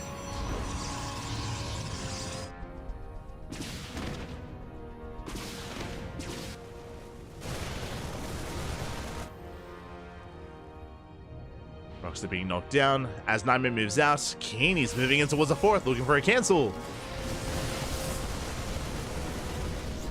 There's the cancel on the Nexus. Nightmare trying to catch this army. But once again, as Nightmare is being distracted by this drop, Keen pushing on the right-hand side.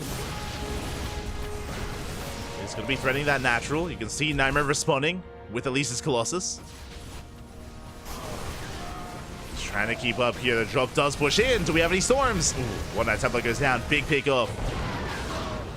But the drop does pick up. Another High Templar falls. No storms. They're finally coming in. Get some decent storms on this drop, but probes are going down. Drop into the main is denied. But this push at the natural did do quite a bit of damage. And Keeney comes back in. Gets another High Templar. Gets another, but ooh, it's going to cost him a lot. As he does lose some of those medevacs. And now can Keen survive the counterattack? Now, what I will say is that thankfully Keen killed a lot of High Templar. He denied a lot of storms. We have 4 High Templar here in that War Prism. There is no fourth base. Nightmare, I'm sure, was hoping for a fourth and he could deny it. But Keen is still stabilized here on 3 bases with tanks, with EMPs. Again, Nightmare is checking for the fourth, sees none, taking his own. Does blink in, gets 2 ghosts. Pretty good.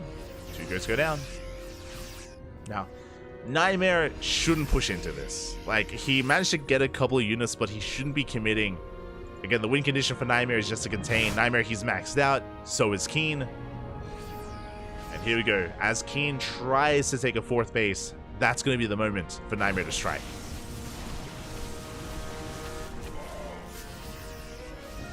Keen is moving out. Nightmare should be moving in. The army is confirmed. Again, this time no tanks in position. Keen is out in the open. Nightmare, he's going for the kill. Show us the storms. And massive storms on the army. The 2 storms get thrown down. Boys are being pulled. And Nightmare, I mean, the Vikings, they're going ham on these Colossus. Colossus are going down. And it looks like Keen, he's barely forcing this back. Does shut down the Colossus, shuts down the Archons as well. Very nicely done. Keen bleeds out 10 SCVs, but he does take the fight. And now we can go for a big counterattack. Whew. Again, the boys, they did their part. They soaked some damage. Likewise, Keen, he had some reinforcements coming down the ramp. That was Nightmare's moment, but Keen, he just turned water into wine there. Very nice engage. He's reinforcing. Again, Nightmare, he only got 2 storms off as well. And they got 2 storms off. And Keen, his medevacs are very low. Has to be careful. The army blinks in. Good EMP on the High Templar. No more storms. We only had the 1. And Keen, he's chasing this down. Like, Nightmare has a good economy, but he needs warp-ins. Right now, he needs warp-ins. He needs Colossus, Disruptors, Storm. He needs all of his splash damage. He's lacking it. Nightmare, he's lacking that splash damage, and here comes Keen. The Vikings are not quite dead supply, but, I mean, thankfully, they're Colossus that are remaking. We had some okay storms. They're okay. We catch some of the Vikings. A much better trade for Nightmare. Ooh. This Keen does bleed out a lot there. He is forced back.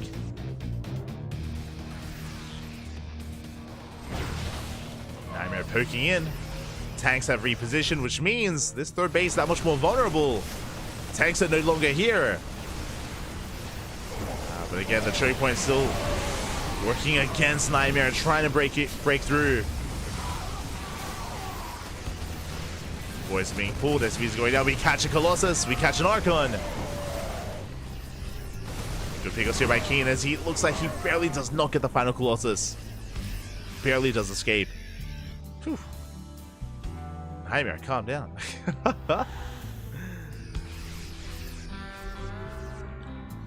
Keen leading the charge.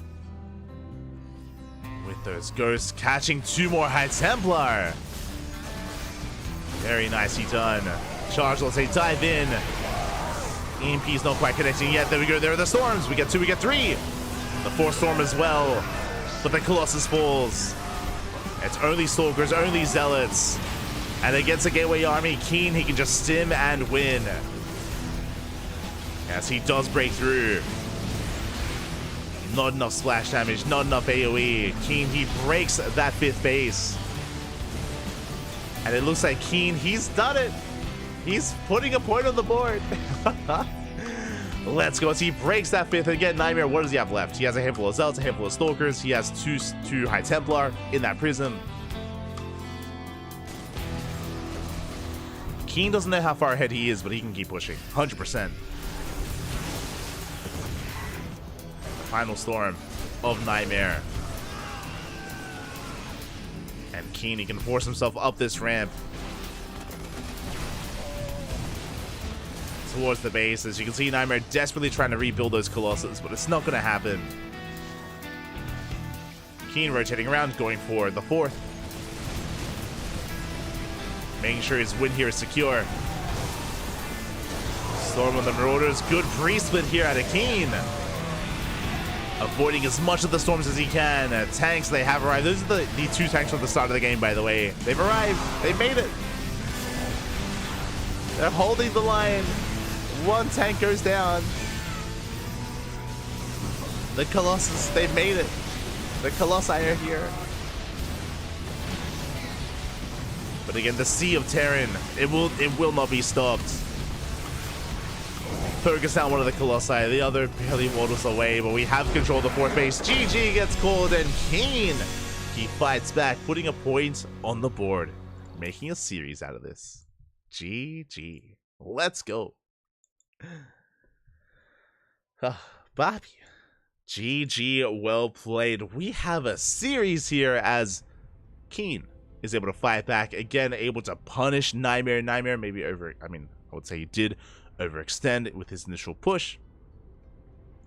His initial Stalkers wasn't able to get much done. And Keen able to bounce back there in the end.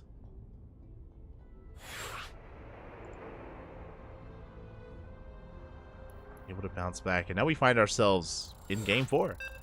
Let's go. We find ourselves in game number 4. Oh boy, can we even go all the way to the ace match? Can Keen pull off a reverse sweep? I wasn't really having too much faith, but maybe I should. Maybe I am. Keen, can he bounce all the way back to game 5 to an ace match? I want to believe. I'm a little bit greedy. I would love to see an extended series. So loading into game number 4 and spawning in the top right hand corner, we have our South Korean Protoss leading the series 2-1. He still is 1 game away from winning it all and from becoming this week's Sparkling Tuna Cup champion. It is Nightmare. And spawning in the bottom left-hand corner, we have his opponent. We have the blue Terran player representing Team Little Fairy. Fighting back, putting a point on the board in that last game. On Oceanborn, can he do it again? Can he do it 2 games in a row? It is Keen.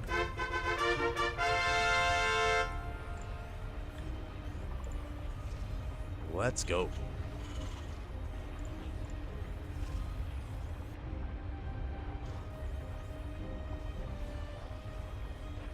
Again, Keen able to achieve quite a bit with his initial Banshee harass.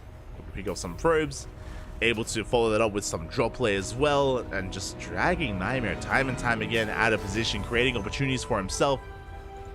Did all lead to eventually both players maxing out. That's when things were still up in the air. You know, Keen was maxed, so was Nightmare.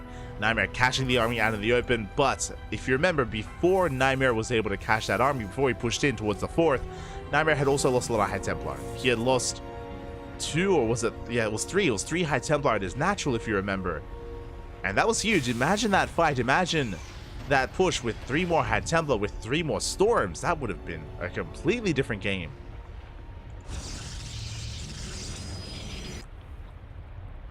But alas, Nightmare did lose them. Keen was able to survive the push, get into his own counterattack, and get into his game from there.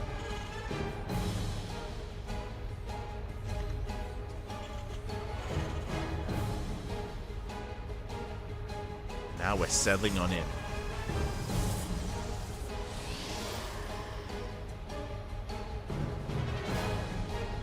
We are settling in. So far, Nightmare going for his Gate Cyber Expand, Standard Opener. Likewise, Keen going for his own Rax Expand as well. Once again, single gas opener. Has not doubled at all in any kind of double gas play. Not at all. Meanwhile, the Reaper does slip in, threatening those workers. It looks like he does get 1 probe.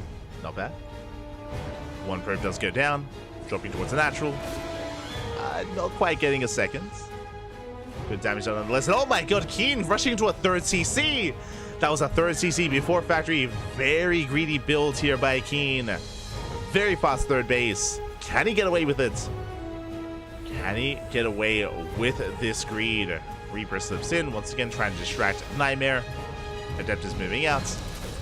And can we get another probe? Can we get another? We can!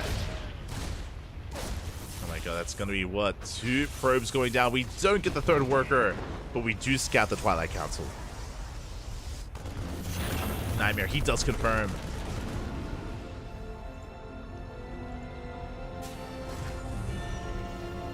Runs the Twilight Council. Adept threatening a shade.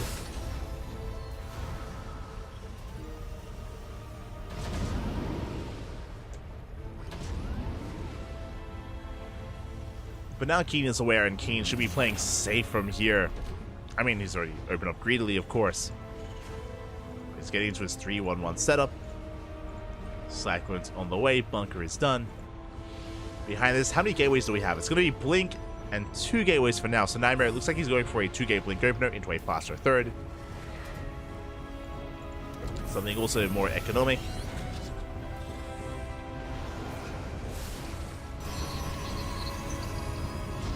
As yeah, there are no additional gateways on the way. So from here, it looks like we might go for a Bay first. It's a Robo in production, and Nightmare has the option to go for a Bay before a 3rd base, just to be a little bit safer.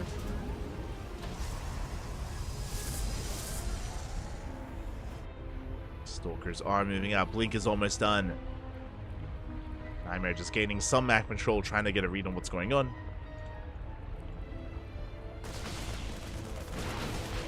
Shutting down a Marine. Keeping Keen in the dark.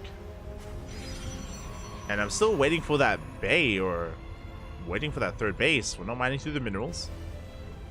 Stalkers are moving out. Blink is done. Yeah, there we go. 3rd base is going to be taken. My apologies. Before the 3rd base, we throw down 3 more gateways and a Templar Archives. Okay, interesting. 3rd is finally thrown down, but we're going into not Colossus like I thought we would. We're going to be going into Storm.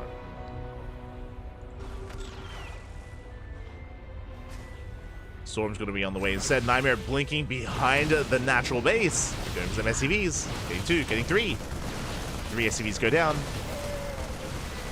Stalkers are forced back. Keen does hold. But not bad damage there from Nightmare, as he didn't lose any of his Stalkers. That's what's important. Didn't lose any Stalkers. 3rd CC has been taken. Still not quite done yet, but Keen able to force back the army.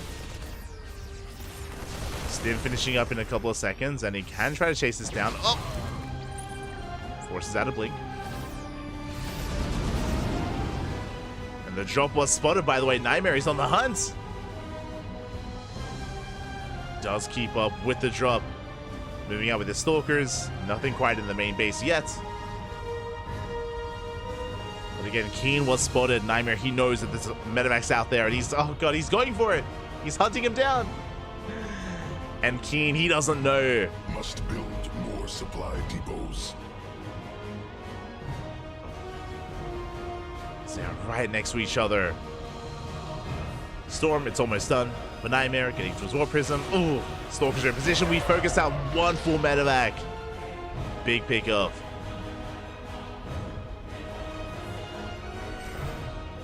We leave a handful of Stalkers to keep tabs on this second drop. Keen, thankfully behind this, because of his greedy build, he can afford some of these losses. He can afford a full medevac like that. Can rebuild, can replace. Vikings underway. +1.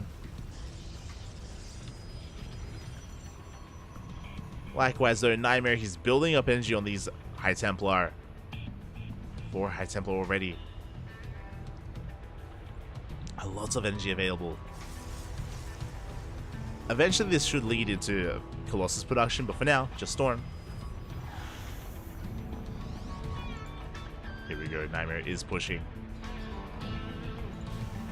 And what exactly is he pushing into?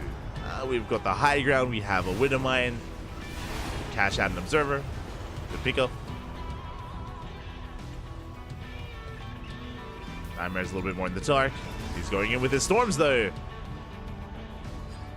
Yeah, not for the main army, he's going for a Storm drop for the mineral line. Uh-oh. And Nightmare pulls back, and there we go, the Storms at the third base. Oh my god, and 12 SCVs go down. 15 SCVs falls. I believe that was 4 Storms. That does mean that Nightmare is vulnerable to a counterattack, but he does have a backup High Templar. He has 1 Storm back at home. But here comes that counterattack. Keen, he knows that there aren't that many Storms left. So the run by running into some of those ghosts. We get 1, we get 2 ghosts. Good pickups. Nightmare catching ghosts of all things. Zealot's getting into the mineral line. Forcing back the army. Oh, this is a big delay. Keen turning around for a big moment there. And now enough time has passed. We do have more Storms available, not just the 1. Good snipe on the first High Templar. We're down to 4. Oh, sorry, down to 6. Chargel's pulling back. Yeah, the other High Templar here towards the right-hand side. And Keen, he has to retreat. Cannot contend against all those Zealots. Again, if we had some more Ghosts, if they weren't picked off earlier, then we would have that many more EMPs. That's why it's so important that Nightmare was able to pick off those Ghosts earlier. So important. How many Ghosts do we have left? 4. Could have been 6. Oh, look at the Storm jump! Once again, massive Storms on the army. Keeney gets caught out, and now it's go time. Nightmare spills blood in the water. Those were insane Storms. And now we can just keep pushing.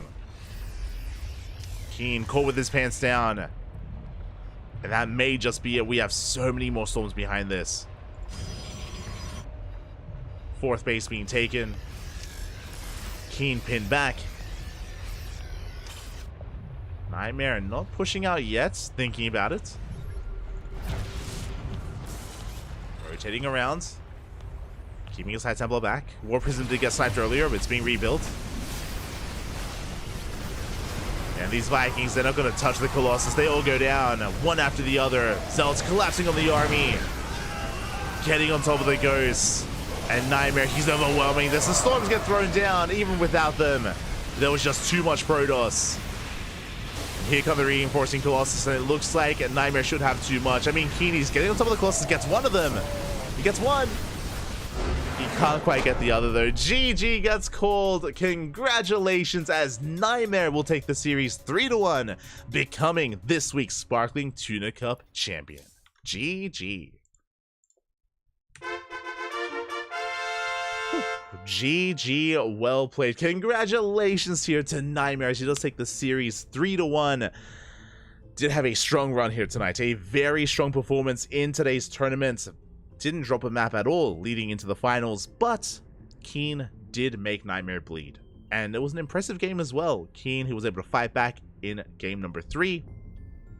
Wasn't able to force the ace match, but was a strong showing nonetheless. Congratulations here for this series to have gone the way that it did. And again, Nightmare finally gets his first win in years.